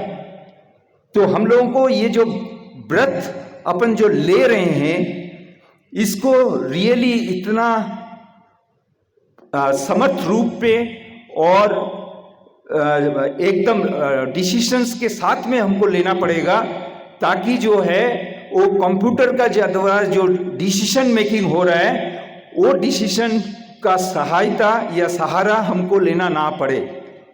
और इसका एक जो कारण है वो ये है कि मोर एंड मोर आप देखेंगे बच्चों में, छोटे छोटे घर में बच्चों में, पहले हम लोग का जेनरेशन के जो लोग यहाँ पे है उनको मालूम है हम लोग कितना तक पढ़ा सीखते थे। कंप्यूटेशनल एबिलिटी बच्चों लोगों की खत्म हो चुकी है। मुझे यूनिवर्सिटी का प्रोफेसर होने के नाते ये बोलने में बहुत शर्म आ रही है, लेकिन ये वास्तविक है। आज के टाइम में किसी को अगर पूछेंगे 12x8 कितना होता है, वो झट करके मोबाइल उठाएगा। और ये चीज क्या कर रहा है, ये चीज वहां तक सीमित नहीं है, ये हमको उसके ऊपर डिपेंडेंसी बढ़ा दे रहा है कि अल्टीमेटली हम यही सोचेंगे कि हमारा जो कैलकुलेटर जो बता दिया मोबाइल फोन में वही करेक्ट है, हम तो करेक्ट हो ही नहीं सकते। ये आपके दिमाग में बैठा दिया जा रहा है। तो ये जब दिमाग में बैठा दिया जा रहा है, अल्टीमेटली राज कौन करेगा, ये भी आप लोगों को सोचने की बात है। तो हमारी जो बहन ने जो बात की थी सुबह नशा मुक्ति के बारे में, या डॉक्टर मुद्रा ने बात की मनुष्य वृत्ति के बारे में, या डॉक्टर राजकुमार कोठारी ने बोला आपका बॉटम टू अप अप्रोच में, मतलब इंडिविजुअल से शुरू करके इस बात को, ये सभी चीज सही है अपने जगह पे। लेकिन ये समाज को अगर आपको सही रखना है तो हमको काफ़ी नई सोच, हमारी पुरानी सोच के साथ में हमको ऐड करना है। उसका एक रिसर्च का मटेरियल है कि कैसे इसके ऊपर रिसर्च किया जाए। अभी एक और बात बता दूं मैं कि ह्यूमन बीइंग के दिमाग में जो है इंटेलिजेंस चिप भी ट्रांसप्लांट हो चुका है, एलन मस्क ने किया है, आप लोगों ने देखा होगा। वो अल्टीमेटली करने क्या जा रहे हैं, आज आप लोग सुनते हैं कंप्यूटर की हैकिंग होती है, लेकिन फलाने आदमी का हैकिंग होता है, आपने सुना है? नहीं सुना है। आगे जाके वही होने वाला है, आपको हैक कर लिया जाएगा, आप वही कहेंगे जो मशीन बोलेगा, आप खाली एक ह्यूमन बीइंग बन के रह जाएंगे। तो इसलिए ये चीज़ों के ऊपर हम लोगों को सोचना है और निर्णय कीजिए कि कैसे हम लोग आगे बढ़ते रहें। और हम लोग सभी चाहते हैं मुनिश्री को जो है सुनने के लिए। मैं अधिक समय नहीं लूँगा, बट मैं एक चीज़ बोल सकता हूँ कि समाज के कोई भी कार्यक्रम में मैं तेरापंथ प्रोफेशनल फोरम जो हमारा हैदराबाद का है उससे मैं जुड़ा हुआ हूँ, क्योंकि मैं सेवा के निवृत्ति के पहले मैं हैदराबाद में ही था, वहाँ से मैं लास्ट 5 ईयर से मैं कलकत्ते में हूँ। और मुनिश्री के साथ मेरा जो ये हुआ था, परिचय हुआ था, वो हैदराबाद में हुआ था। मुनिश्री के बारे में एक बात बोल के मैं मेरा ये जो बोलने का कार्यक्रम है उसको मैं लगाम दूंगा। वो ये है कि मुनिश्री जब हैदराबाद में थे तो आज से करीब 13 साल पहले, शायद 13 साल पहले, तो वो क्या ये चाहते थे कि जो समाज में जो डिफरेंट प्रोफेशन के साथ जुड़े हुए हैं उनको वो शाम को बुलाते थे, इवनिंग को बुलाते थे, हम लोगों के साथ घंटों घंटों सेशन करते थे। उनकी वो ये जानने की कोशिश कर रहे थे कि ये टेक्नोलॉजी हमको कहाँ ले जाएगा। ये कहते थे कि हैदराबाद नॉलेज कैपिटल है, आप सब हैदराबाद में रहते हो, हमको बताओ कि आगे क्या होने वाला है। तो उसी लिए मुनिश्री जी आपसे प्रेरणा पाके मैंने आज भविष्य में क्या होने वाला है 2-4 चीज़ उसके बारे में बताया। ओम अरम, आप सभी को बहुत बहुत जो आभार व्यक्त करता हूँ, मुनिश्री का आभार व्यक्त करता हूँ। Thank you very much. Sushil ji Kothari ने भविष्य में पैदा होने वाले खतरों से सावधान करने और उन पर समाधान खोजने की बात कही है। अणुव्रत अनेक समस्याओं का समाधान है और हम भरोसा रखते हैं कि अणुव्रत आने वाली समस्याओं का भी समाधान कर पाएगा, उसके पास में क्षमता है। बहुत देर होगी वक्तव्य सुनते हुए, अब थोड़ा सा माहौल चेंज करने के लिए मैं आमंत्रित करूंगा बाल मुनि कुणाल कुमार जी को अणुव्रत गीत के संगान के लिए। श्रद्धास्पद मुनिश्री के चरणों में वंदन मुनिवृत्ति। बदले युग की धारा, बदले युग की धारा, नई दृष्टि हो, नई सृष्टि हो, अणुव्रतों के द्वारा। बदले युग की धारा, बदले युग की धारा, मानवीय मूल्यों की रक्षा अणुव्रत का आशय है। आध्यात्मिकता प्रामाणिकता उसका अमल हृदय है। हिंसा के इस गहन तिमिर में अणुव्रत एक उजारा।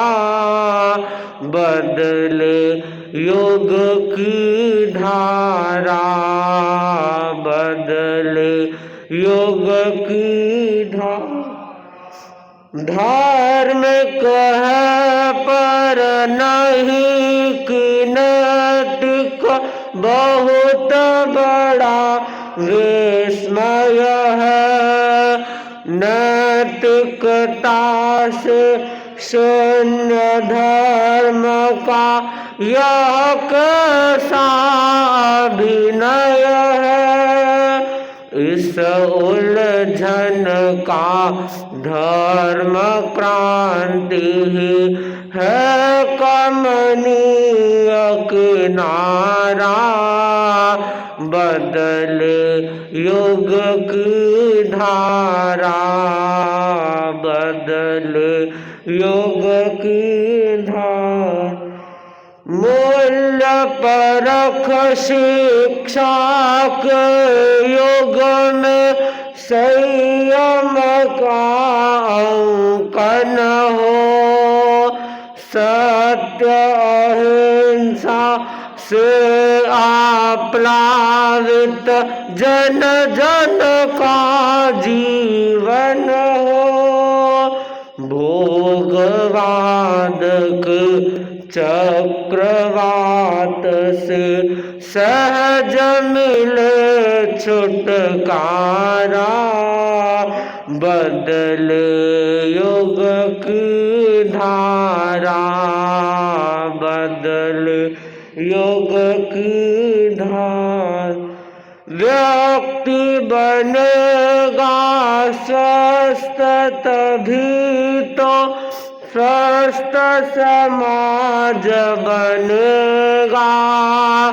सघन स्वार्थ की मूर्छा का उपचार अणुव्रत देगा। प्रकट अब परमार्थ चेतना, उपकृत हो जग सारा। बदले युग की धारा, बदले युग की।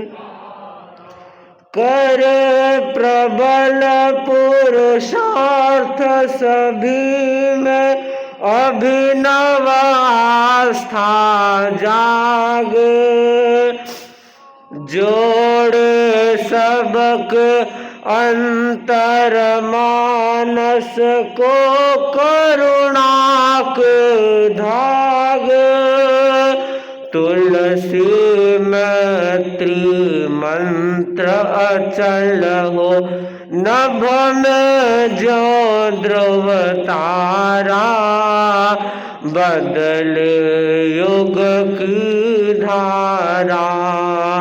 नई दृष्टि हो, नई सृष्टि हो, अनुव्रतों के द्वारा, बदले युग की धारा, बदले युग की धारा। ओम। मेरा निवेदन श्रद्धेय मनीषी से आज के इस अमृत अनुव्रत अनुशासता आचार्य श्री तुलसी के श्री चरणों में कोटि से वंदन। युग प्रदान आचार्य श्री महासमुद्र के श्री चरणों में कोटि से वंदन। मुनिवृंद, कार्यक्रम के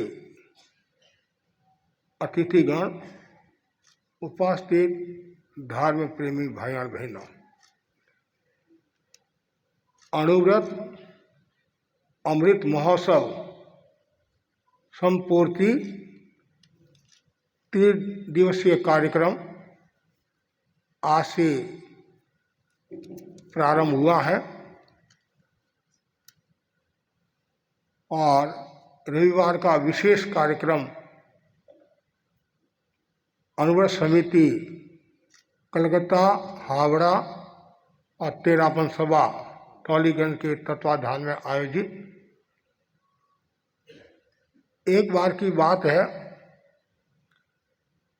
शिक्षक ने विद्यार्थियों से पूछा, स्वर्ग में कौन कौन जाना चाहते हैं? एक विद्यार्थी को छोड़कर सभी विद्यार्थियों ने हाथ खड़े किए। हम सब स्वर्ग में जाना चाहते हैं। जिस विद्यार्थी ने हाथ खड़ा नहीं किया था, उस विद्यार्थी से पूछा गया, क्या तुम स्वर्ग में जाना नहीं चाहते हो? वो तपाक से बोला, मैं स्वर्ग को धरती पर लाना चाहता हूं। आचार्य तुलसी ने अनुव्रत आंदोलन के जरिए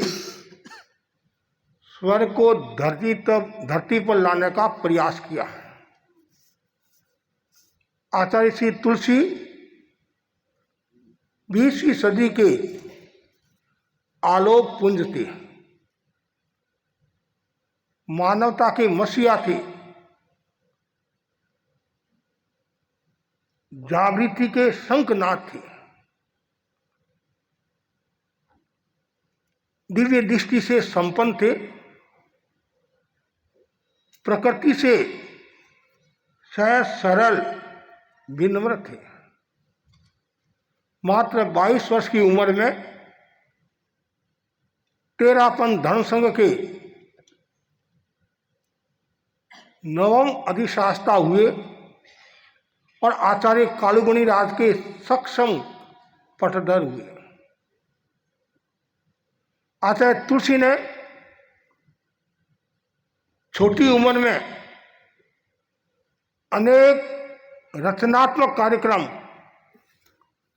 अनेक आयाम तेरापन समाज को ही नहीं, जैन समाज को ही नहीं, अपितु पूरी मानव जाति को दिया। एक समय था तेरापंथ को जैन धर्म का अंग नहीं मानते थे, लेकिन आचार्य तुलसी ने अपने कर्तृत्व के द्वारा, अपने व्यक्तित्व के द्वारा, अपने आयामों के द्वारा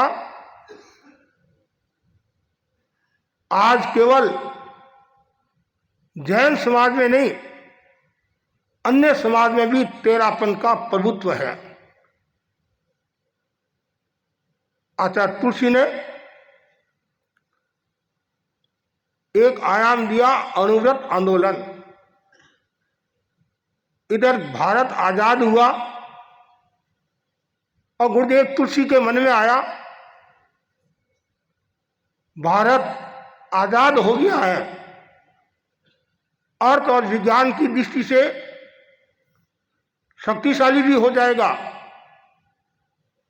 लेकिन नैतिक और चरित्र की दृष्टि से भी शक्तिशाली होना जरूरी है।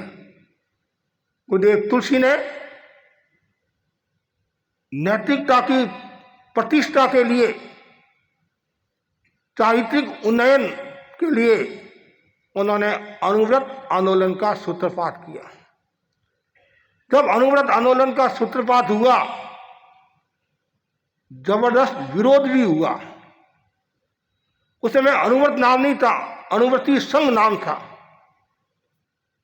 आज तो मात्र 11 नियम है और उसमें 84 नियम थे। और सर्वप्रथम दिल्ली के चांदनी चौक में विक्रम संवत 2007 अणुव्रत का एक सेमिनार हुआ, अधिवेशन हुआ। उसमें 72 व्यक्तियों ने एक साल के लिए 84 नियम स्वीकार किए, जिसकी चर्चा केवल देश में नहीं विदेश में भी हुई। एक पत्रिका में छपा, एक दुबला पतला मानव देश सुधार के साथ विश्व सुधार की बात करा। अणुव्रत के जरिए तेरापन को एक नई पहचान भी मिली। जब कर्नाटक बेंगलोर की युवक परिषद राज्यपाल से मिलने के लिए गई और राज्यपाल ने कहा अभी समय नहीं है, फिर उन युवकों ने कहा हम आचार्य तुलसी के शिष्य हैं। अच्छा, वो अणुव्रत वाले? हाँ, आ जाओ। ऐसी एक नहीं अनेक घटनाएं हैं। देश के मूर्धन्य प्रबुद्ध विचारक, राजनेता अणुव्रत आंदोलन से जुड़े हुए रहे। राजेंद्र बाबू, जवाहरलाल नेहरू, राधा कृष्ण आदि आदि कितने राजनेता, प्रबुद्ध चिंतकों ने अणुव्रत के साथ जुड़कर कार्य किया। अणुव्रत क्रियाकांडों को बल नहीं देता है, आचार शुद्धि पर बल देता है। अणुव्रत नैतिकता का अभियान है, चरित्र शुद्धि का अभियान है, जीवन निर्माण का अभियान है। अणुव्रत आपको जैन बनाने की बात नहीं करता है, अणुव्रत गुड मैन बनाने की बात करता है। और आचार्य तुलसी ने फरमाया था अणुव्रत को कोई भी संप्रदाय वाला स्वीकार कर सकता है, ये जाति, रंग, लिंग आदि से परे है। असंप्रदायिक दृष्टिकोण वाला यह आंदोलन है। इसलिए इस आंदोलन से दूसरे लोग भी खूब जुड़े हुए हैं। अणुव्रत का अर्थ है अपने से अपना अनुशासन। कितना सुंदर, छोटे छोटे नियम, छोटा छोटा नियम भी कभी कभी बड़ा काम कर लेता है। एक कंकर टायर को नुकसान पहुंचा सकता है और एक व्रत जीवन के निर्माण में सहयोगी बन जाता है। अणुबम करोड़ों का नुकसान करता है और अणुव्रत करोड़ों का उद्धार करता है। अणुबम से कितना नुकसान हो रहा है और अणुव्रत को यदि स्वीकार कर ले, अनेक वैश्विक समस्याओं का समाधान हो जाएगा। आज दुनिया में कितनी समस्याएं हैं, सुबह से लेकर शाम तक समस्या ही समस्या। आदमी रात को सोता है, वो भी समस्या में सोता है, और कभी कभी तो सुबह देखते हैं संसार में ले जाने की तैयारी कर रहे हैं। कितनी समस्या, लेकिन जहां समस्या है वहां समाधान भी है। गुरुदेव तुलसी ने बहुत सुंदर समाधान दिया, अनुव्रत। अनुव्रत के जरिए आप अपनी जीवन शैली को अच्छा बना सकते हैं, दिशा और दशा को बदल सकते हैं, और अनुव्रत के जो नियम हैं एक सुकूनदायक है और जीवन को प्रशस्त बनाने वाले हैं। पहला जो नियम, मैं निरपराध प्राणी की हिंसा नहीं करूंगा। ये प्रारंभ के जो 3 जो नियम हैं वो अहिंसा, संयम से संबंध रखने वाले हैं। आज दुनिया में आकांक्षा बहुत बढ़ रही है। सत्ता के उन्माद में व्यक्ति कितना नुकसान कर रहा है और कितनी हिंसा कर रहा है। अभी आपने वक्ताओं से युद्ध के बारे में सुना। अरे बाहर का जो युद्ध है वो क्षणिक नुकसान करने वाला है, और भीतर का जो युद्ध है वो बहुत नुकसान करने वाला है। हमारे मुंद्रा साहब ने बताया, जो विकार है क्रोध, मान, माया, लोभ, इन पर विजय प्राप्त करना बहुत कठिन काम है। लेकिन सब सन्यासी नहीं बन सकते हैं, साधु नहीं बन सकते हैं, तो गृहस्थ जीवन में रहकर वो संयम की साधना कर सकते हैं। मैं अनावश्यक हिंसा नहीं करूंगा। भगवान महावीर ने धर्म के 2 प्रकार बताए, आगाध धर्म, अणगाध धर्म।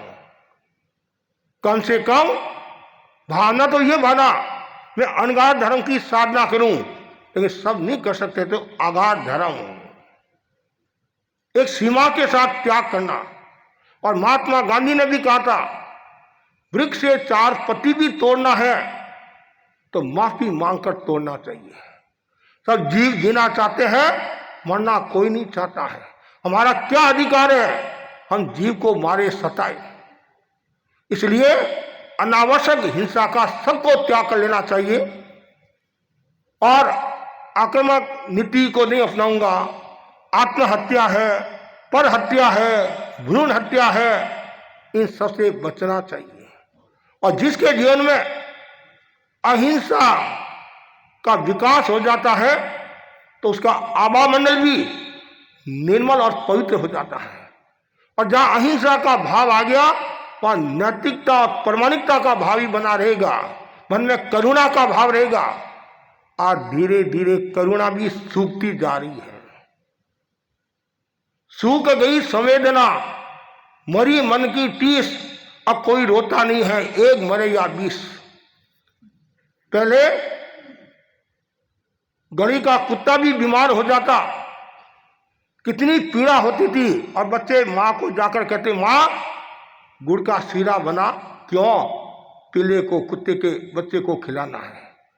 और आज घर की सास भी मर रही है, माँ भी मर रही है, और कहते थोड़ा सा भोजन संथारा कर लो, त्याग कर लो।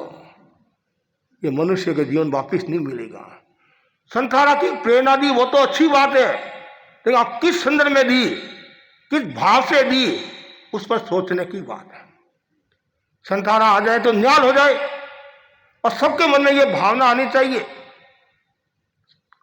संथारा तो बहुत ऊंची बात है, लेकिन मन में करुणा, संवेदनशीलता का भाव होगा तो वहां नैतिकता विकसित होगी, प्रामाणिकता का भाव आएगा और आदमी आगे बढ़ेगा। अनुव्रत जीवन शैली कहती है, अहिंसा की साधना करो, संयम की साधना करो। संयम में आहार का संयम, खाद्य संयम, खाद्य स्वयं भी यदि आप स्वीकार कर ले तो भी अन्न की समस्या का समाधान हो जाएगा। लाल बहादुर शास्त्री ने कहा था, हमारे देश के लोग सोमवार के दिन व्रत कर ले, अन्न की समस्या का समाधान हो जाएगा। लेकिन मैं कहना चाहता हूं, अब झूठा छोड़ना छोड़ दे तो भी अन्न की समस्या का समाधान हो जाएगा। और विवाह शादी में जो आडंबर और प्रदर्शन बढ़ रहा है, जो आइटम जो बढ़ रहे हैं और जो वेस्टेज जा रहे, उसका यदि संयम हो जाए, समस्या का समाधान हो जाएगा। वो जरूरी है। आज वर्तमान में ऐसा प्रतीत हो रहा है, लोगों को अर्थ का भूत लगा हुआ है। आचार्य महाप्रगति एक श्लोक फरमाते थे, मरकट से सुरापानो तत्र विशिक दंशनो तत्रापि भूत संचारो यद्वा तद्वा भविष्यति। आप जानते हैं बंदर चंचल होता है और हमारा मन भी चंचल है।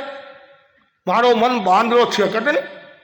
वो बंदर घूमता घूमता एक शराब की दुकान में पहुंच गया और आजकल तो गली गली में शराब की दुकानें मिल जाएगी। अब तो ऑन क्या बोलते हैं, डिलीवरी है, होम डिलीवरी। बस दूध आता कि नहीं आता है, शराब तैयार है। ये शराब खराब है, धन भी जाता है, धर्म भी जाता है, इज्जत भी जाती है, चारों ओर से नुकसान ही नुकसान है। सरकारें राजस्व के व्यामोह में देश का नुकसान करी है, समाज का नुकसान करी है। सरकार को भी चिंतन करना है और गांव के लोगों को, शहर के लोगों को भी चिंतन करना है। और आपको कहना चाहूंगा कि जहां भी विवाह शादी में शराब परोसा जाता है, उस विवाह शादी का अहिंसात्मक तरीके से निषेध करना चाहिए। अहिंसात्मक तरीके से उनको समझाना चाहिए कि हम जैन हैं, तेरापंथी हैं, और आप यदि वहां जाते हैं, पीते नहीं है, जाते हैं, देखते हैं, तो संभवतः कुछ अंशों में आप भी दोष के भागी हो सकते हो। कहीं न कहीं आपका भी समर्थन हो सकता है। तो बंदर को एक दुकान मिल गई शराब की, और शराब दुकानदार, उसको भी मजा आया। उसने बोतल खोली और बंदर के सामने कर ली, और बंदर ने शराब पी। इधर तो चंचल और शराब पीती, और क्या होगा, चंचलता होने वाली है। और शराब में कोई भान नहीं रहता। भुल्लक्कड़, क्रोधी भुल्लक्कड़ और नशेड़ी शराबी, ये तीनों ही भाई है। क्रोध में कोई भान नहीं रहता है, भुल्लक्कड़ अवस्था में कोई भान नहीं रहता है, और नशा में भी कोई भान नहीं रहता है। पत्नी ने अपने पति से कहा, पतिदेव नशा मत करो, मैं बहुत घर घराने की हूँ, मेरी इज्जत जाती है, ठीक है आज से मैं नशा नहीं करूँगा। पत्नी खुश होगी। लेकिन दूसरे दिन ही दोस्त मिला, चलो थोड़ा होटल में घूमकर आ जाए। और मैं तो बार बार कहता हूँ, होटल और बोतल से बचो। होटल और बोतल, होटल इसे तड़ो, आप इसको गले लगा रहे हो, उसका क्या परिणाम आएगा। तो वैसे ही होटल चलो, तो उसने कहा आज मना किया, शराब पीना नहीं है। अरे हम तो ऐसे घूमने के लिए जाते हैं, घूमने के लिए गए, नाश्ता किया, फिर बोतल सामने, अरे मना किया कि 2 घूंट में कोई नशा नहीं आता है। अब 2 घूंट ने 100 घूंट क्या होती है, तत्काल पी लिया। और नशा करने वाला को फिर क्या होगा भान तो रहता नहीं, नशा चढ़ने लगा, लड़खड़ाता घर पर प्रवेश करता है। श्रीमती ने सोचा कल तो मना किया और आज ये परिणाम आ गया, लेकिन अभी बोलने में मजा नहीं है, ये तो सजा है। तत्काल साइड में होगी, मकान में घुसा, मकान के पीछे बाड़ा था, बाड़े में गया और भैंस खड़ी थी। क्या खड़ी थी, भैंस खड़ी थी, नशे में था। उसने भैंस की पूंछ पकड़ी। क्या पकड़ी, भैंस की पूंछ पकड़ी, और वह बोला कि पप्पू की मम्मी हमेशा 2 चोटले बनाती हैं, आज तुमने एक ही चोटला कैसे बनाया है। उसको पता नहीं है पप्पू की मम्मी मेरी भैंस, वो भी काली थी, वो भी काली थी, वो भी 2 मन की थी, वो भी 2 मन की थी। क्या पता है। कितना ये एक तरह का करारा व्यंग है और पता नहीं चलता है। हमारे पुराने साधु साध्वी फरमाते थे, गलिया में पड़े रहते हैं, नालिया में पड़े रहते हैं, उनकी औरतें पकड़कर धक्का देकर उनको घर ले जाती है। और कभी कभी तो ऐसे पड़े रहते, हम भी देखते भी रोडों पर कभी कभी देखते हैं कि महाराज अभी नशे में है, छेड़ना नहीं है, और मुंह खुला है और कुत्ता पेशाब करके जाता है, फिर भी क्या कहता है कि नींबू का रस कहाँ से आया है, और उसका क्या परिणाम आएगा। नशे का ये हाल होता है। और वो जो बंदर था नहीं, बंदर इधर तो चंचल, फिर शराब पिया तो और ज्यादा चंचल था, वो गया जंगल में और वृक्ष पर बैठा, इतने में आया बिच्छू, बिच्छू ने डंक लगा दिया। उसका क्या हाल हुआ, और ज्यादा चंचल था, वो वहां से भागा और शमशान घाट आ गया। और जैसे ही शमशान घाट में आया और वहां भूत लग गया। उस बंदर का क्या हाल हुआ होगा। ऐसा प्रतीत हो रहा है वर्तमान में श्रावक समाज में भी अर्थ का भूत लगा हुआ है, जिसके कारण उनके कोई समझ में नहीं आ रहा। और यह अर्थ का भूत केवल परिवार के लिए नहीं, समाज और देश के लिए भी खतरा पैदा करने वाला है। इसलिए आवश्यकता है संयम, खाद्य संयम, खाने का संयम, अनावश्यक नहीं खाना, ऐसी वस्तुओं का प्रयोग नहीं करना जिससे आत्मा का नुकसान हो। और हम जैन हैं तो कम से कम मांसाहार, नशे आदि से तो हमेशा दूर रहना चाहिए।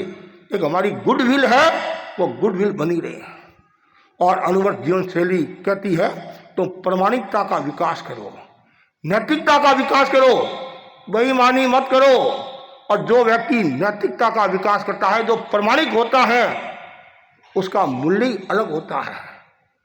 हमारे सदाचार के श्रावक चिमेनवली दुगड़ के बारे में बताया जाता है, प्रामाणिक प्रवर गुरुदेव तुलसी ने उनको अलंकरण दिया था, और कितने प्रामाणिक थे, हर बात में वो प्रामाणिक थे। आज उनको लोग याद करते हैं। वर्तमान में भी हमारे अनेक ऐसे भाई बहन मिल जाएंगे जो प्रामाणिकता से व्यापार करते हैं। अरे वो छोड़ो, ये जो ड्राइवर होते हैं, रिक्शा चलाने वाले होते हैं, उनमें भी कुछ ऐसे जीव होते हैं जो प्रामाणिक होते हैं। एक रिक्शा वाला रिक्शा लेकर जा रहा था, एक सवारी बैठी थी और उसका घर आया, उतर गया, चला गया। फिर वो रिक्शा वाला आगे बढ़ा, इतने में क्या होता, पीछे उसकी नजर गई, एक पर्स था, बैग बोलते पर्स था, और अब उसको पता नहीं उसी का है और किसी का है। तो उसके मन में ईमानदारी थी, प्रामाणिकता थी, ये मेरा नहीं है, मेरा नैतिक कर्तव्य है पुलिस वाले को देना। थाने में दे दिया कि ये मेरे को पर्स मिला है। इतने में क्या होता, वो जो आदमी जिसका पर्स घुमा वह भी उसी थाने में शिकायत कराने के लिए आया, दिखाने के लिए मेरा पर्स गुम हो गया है। और योग ऐसा दोनों का मिलन, और थानेदार ने कहा ये हमारे को पर्स मिला है, और उसको पता था पर्स में मेरे 1300 रुपया है। अब उसके मन में बेईमानी आ गई, किसके, जिसका पर्स था उसके मन में बेईमानी आ गई, और मैं यदि 1500 रुपया मांगूंगा तो इसको देना पड़ेगा, क्या और तो कुछ है नहीं है। और मैं कहूँगा ये मेरा पर्स, इसने 200 रुपये निकाल दिए। और पुलिस वालों को कहा इसने 200 रुपये निकाल दिए, मेरे 1500 थे। टैक्सी वाला बोल रहा है कि मैंने तो देखा भी नहीं इसमें कितना रुपया है, क्या है, कैसे है। और जैसा था वैसा पुलिस वाले, अब दोनों के आपस में ऐसा हुआ तो पुलिस वाले जज के सामने लेकर गए, और जज ने सारा देखा। और सेठ कैसे बोल रहा मालिक, और टैक्सी वाला कैसे बोल रहा है, उनके हाव भाव देखकर जज ने निर्णय दिया, वो सुनने जैसा है। शेर साहब आपके 1500 रुपये गुम हुए हैं। हाँ एकदम 1500, और इसमें 1300 है, 200 रुपये इसने निकाल दिया। अच्छा, और ये कह रहा है इसमें 1300 रुपये ही है। तो ठीक है, इसमें तो 1300 ही है। तो जब 1500 वाला पर्स मिलेगा उस समय हम आपको याद कर लेंगे। क्या कर लेंगे? आपको याद कर लेंगे। आप पधारो और मैं तुम्हारी प्रामाणिकता से प्रभावित हूं, टैक्सी वाले को कहा ये तुम्हारे को इनाम के रूप में दे रहा हूं। क्या परिणाम आया? 200 के खातिर 1300 घुमाए हैं और मूर्ख बजे, धन भी गया, धर्म भी गया, इज्जत भी गई। और उसने नैतिकता प्रमाणिकता रखी, उसका विकास हो गया। तो आपको भी कहना चाहता हूं, और हमारे गुरुदेव तुलसी गणिराज ने, तो व्यवसाय और व्यवहार में भी प्रमाणिकता का भाव होना चाहिए। आज इसमें भी धोखाधड़ी होती है, बताते क्या है और देते क्या है, और मिलावट। आजकल तो ऐसा सुनने में आता है जहर में भी मिलावट। एक आदमी घर से तंग आ गया और मुझे मरना है, और रात को उसने जहर खाया और सुबह उठा और जहर भी नकली था। हर चीज में मिलावट, धनिया में मिलावट, काली मिर्च में मिलावट, मिर्ची में मिलावट, दूध में मिलावट। और मिलावट कहाँ ले जाएगी आपको? लेकिन आप अनुव्रत के ये नियमों को स्वीकार कर ले, अनुव्रत जीवन शैली को अपना ले, अनेक समस्याओं का समाधान हो जाएगा। तो मैं विशेष तौर से आप लोगों को कहना चाहूँगा, अनुव्रत के जो निर्देशक तत्व है, दूसरों के अस्तित्व के प्रति संवेदनशीलता, मानवीय एकता, से अस्तित्व की भावना, सांप्रदायिक सद्भाव, अहिंसात्मक प्रतिरोध, व्यक्तिगत संग्रह और भोगोपभोग की सीमा, व्यवहार में प्रामाणिकता, साधन शुद्धि की आस्था, अवैध तटस्थता और सत्यनिष्ठा, ये 9 तो निर्देशक तत्व है और 11 नियम है। इन सबको स्वीकार करना चाहिए और अपने जीवन को उतारना चाहिए। यदि आप अनुव्रत के नियमों को स्वीकार करते हैं तो आपका बेड़ा पार। अनुव्रत आचार संहिता ही नहीं है, जीवन का पूरा दर्शन है। अनुव्रत सत्य का दर्शन कराने वाला है। अनुव्रत धर्म और व्यवहार का सेतु है और अनुव्रत मानवता का दर्शन कराने वाला है। तो अनुव्रत के नियमों को जो स्वीकार करता है और उनके पथ पर जो चलता है वो अपनी आत्मा को अच्छा बनाता है और घर में भी अच्छा माहौल बना देता है। और जहाँ अनुव्रत के नियम होंगे तो आपके भीतर में आकांक्षा भी कम होगी, कषाय का भाव भी कम होगा, भोग के प्रति भी आकर्षण नहीं रहेगा और आपके मन में ये रहेगा कि मुझे थोड़े वर्ष जीना है, क्यों इतना डूबूं। जैसे हमारे मुंद्रा साहब ने आपको बातें बताई गुरुदेव तुलसी के बारे में कि मैंने छोटी उम्र में उनको देखा था, उनमें एक चुंबकीय आकर्षण था और खींचने की क्षमता थी। और वास्तव में सही है कि मैं सौभाग्यशाली हूँ, मैं उनकी सन्निधि में रहा, उनके पास दीक्षित हुआ और उनका जो व्यक्तित्व था अपने आप में एक विशिष्टता, एक कला ही अलग थी उनके पास में, समझाने की कला, किसको कैसे नियोजित करना, उनके पास में वो कला थी। और उन्होंने अनुव्रत के जरिए जैन समाज को, तेरापन समाज को आगे बढ़ाया और मानवता का विकास किया। और अनुव्रत आंदोलन का सूत्रपात विक्रम संवत 2005 फाल्गुन शुक्ला तृतीया के दिन सदा शहर में शुभारंभ हुआ और आचार्य महाप्रज्ञ जी ने अनुव्रत का खूब काम किया। वर्तमान में अनुव्रत अनुशास्त्रा आचार्य महासमन जी के प्रवचनों में भी समय समय पर अनुव्रत का खूब आता है। और उनकी महानता देखो गुरुदेव की कि अनुव्रत अमृत महोत्सव जो 75 साल पूरे हो रहे हैं, तो हमें कुछ कार्य भी करना है। तो गुरुदेव ने अनुव्रत अमृत महोत्सव के रूप में वर्ष मनाने का निर्णय लिया। 1 फरवरी से लेकर 12 मार्च तक ये गुरुदेव ने एक आह्वान किया। तो पूरे देश भर में हमारी जो समितियां हैं उन्होंने अनुव्रत का खूब काम किया और काफ़ी समितियां बहुत सक्रिय है। और यहाँ हमारे कलकत्ता और हावड़ा की अनुव्रत समिति भी अपने आप में विशिष्ट है और सक्रिय है और खूब कार्य करी है और आगे भी कार्य करते रहे। यहाँ अनुव्रत समिति के अध्यक्ष प्रदीप जी जो गुरुदेव की सेवा में गए हुए हैं और मंत्री यहाँ नवीन जी सक्रिय है। इधर हमारे दीपक जी नकर जो अनुव्रत समिति के ये अध्यक्ष है और इनके मंत्री संभवतः मुंबई गए हुए हैं। एक अध्यक्ष मुंबई गया हुआ है हाँ वो महाराष्ट्र में, हाँ मुंबई आगे एक का अध्यक्ष गया हुआ, एक का मंत्री गया हुआ है, और वहाँ भी बड़ा कार्यक्रम है। और गुरुदेव ने 3 दिन तो 10, 11, 12 तो स्थानीय सुविधा के अनुसार आज ये कार्यक्रम हुआ। और ये भी योग की बात है, टॉलीगंज भी साथ में जुड़ गया सभा, और ये साउथ सिटी पिछली बार भी हमने यहाँ आचार्य तुलसी का ही कार्यक्रम किया था, संभवतः आचार्य तुलसी का ही कार्यक्रम किया था, और आज भी आचार्य तुलसी से संबंधित ही मतलब उनका ही दिया हुआ आयाम का कार्यक्रम यहाँ हुआ। तो मैं सबके प्रति आध्यात्मिक मंगल कामना करता हूँ। और हमारे जो 2 भाई आपको बताना चाहूँगा, ये दोनों सगे भाई है, और भवलाल जी साहब को बताना चाहूँगा, विनोद जी को, ये दोनों ही छापर के हैं। कहाँ के हैं? हाँ छापर के हैं, कोठारी परिवार है, कोठारी परिवार से।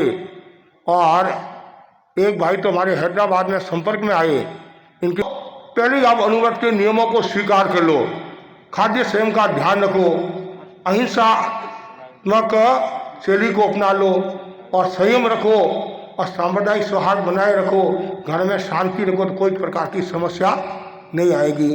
तो मैं राजकुमार जी और सुशील कुमार जी दोनों के प्रति आध्यात्मिक मंगल कामना। और हमारे जो विठल दास जी मुंद्रा, आज पहली बार मेरा परिचय हुआ। अवस्था हो गई है लेकिन जोश है बोलने में, कहते नहीं जवानी में जोश और बुढ़ापा में होश। लेकिन हाँ अवस्था से ये वृद्ध लग सकते हैं, लेकिन जवानी जैसा जोश भी है और होश भी है। हाँ होश और जोश दोनों ही है। और अच्छे पढ़े लिखे प्रतीत हुए, और इनकी पत्रिका भी निकलती है, और खूब ये शोध का भी अच्छा कार्य करते हैं। तो इनके प्रति मंगल कामना। और पहले जो धनंजय और महंक जी आए, महक जैन आई, उन्होंने बहुत सुंदर विचार रखे, और सबके प्रति आध्यात्मिक मंगल कामना। समाज के जो गणमान्य व्यक्ति आए, प्रबुद्ध चिंतक आए, उपासक आदि भी आए, प्रवक्ता समिति के अध्यक्ष दीपक जी नकद, आभार ज्ञापन। उसके बाद में मुनीष जी के आगामी प्रवास की कुछ सूचनाएं हैं, और आगामी कार्यक्रम की कुछ सूचना दी जाएगी, और थोड़ा सा अनुव्रत के संदर्भ में आपको बताया जाएगा। आराध्य के चरणों में वंदन।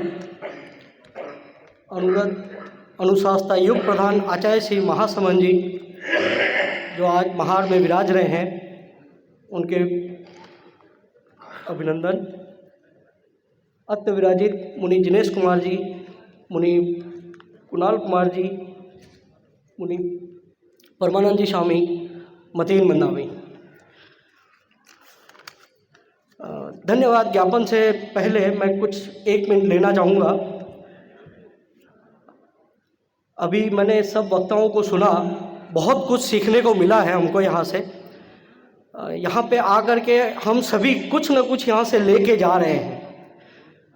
वो जो लेके जा रहे हैं उस बैग में एक अनुव्रत शब्द जो हमने आज इतनी बार सुना है, उसको अगर हम लेके जाते हैं तो आज के प्रवचन की महत्वता है।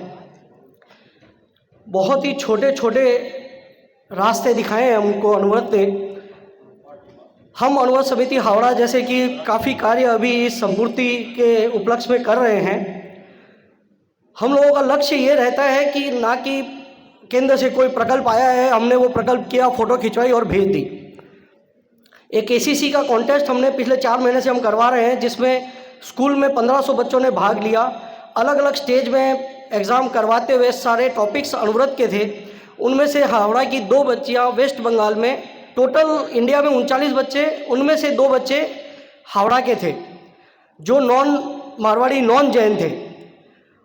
उन्होंने आचार्य नेशनल में जब विनर हुए वो, तो उनको दोनों को आचार्य श्री के समक्ष ले जाया गया। आचार्य श्री के सामने ही उनको अपना वक्तव्य रखने का मौका मिला। तो उस बच्ची ने बताया कि भाई मैं बंगाली हूँ, मैं लहसुन प्याज नहीं खाती हूँ और मैं भी आपको गिफ्ट देना चाहती हूँ। और उसने वहाँ पे एक त्याग किया। तो ये ऐसे ही अभी एक गारंटी वर्ड बहुत चल रहा है, तो मैं ये चाहता हूँ कि इस गारंटी वर्ड का उपयोग अनुव्रत को अगर अपना लेते हैं तो ये गारंटी है कि हमारी जीवन शैली सुधर सकती है। मैं धन्यवाद ज्ञापन करना चाहूँगा सबसे पहले मुनि जी का, जिन्होंने आज हमको इतना अपना समय दिया। हमारे मुख्य अतिथि डॉक्टर विठल दास जी मुंद्रा, राजकुमार जी कोठारी, सुशील जी कोठारी, महक जी जैन, धनंजय जी सोम, इन्होंने अपना वक्तव्य रखा और हमें मार्गदर्शन दिया। सभा के महासभा के पूर्व न्यासी भंवरलाल जी बैद, कोषाध्यक्ष श्री मदन जी मरोठी, साहूद सभा से विनोद जी चौरडिया, मंत्री श्री कमल जी सेठिया, टॉलीगंज से अशोक जी पारक, मंत्री श्री राजीव जी, एवं 2 अणुवत समिति के अध्यक्ष भी यहाँ पे उपस्थित है। इंदौर से मनीष जी कठोतिया, बरपेटा से अनिल जी बेंगानी, मैं सभी का तहे दिल से धन्यवाद ज्ञापन करता हूँ। आप सभी को अणुव्रत से सब ज़्यादा से ज़्यादा जुड़े, अपने बच्चों को अणुव्रत सिखाएं। जय अणुव्रत।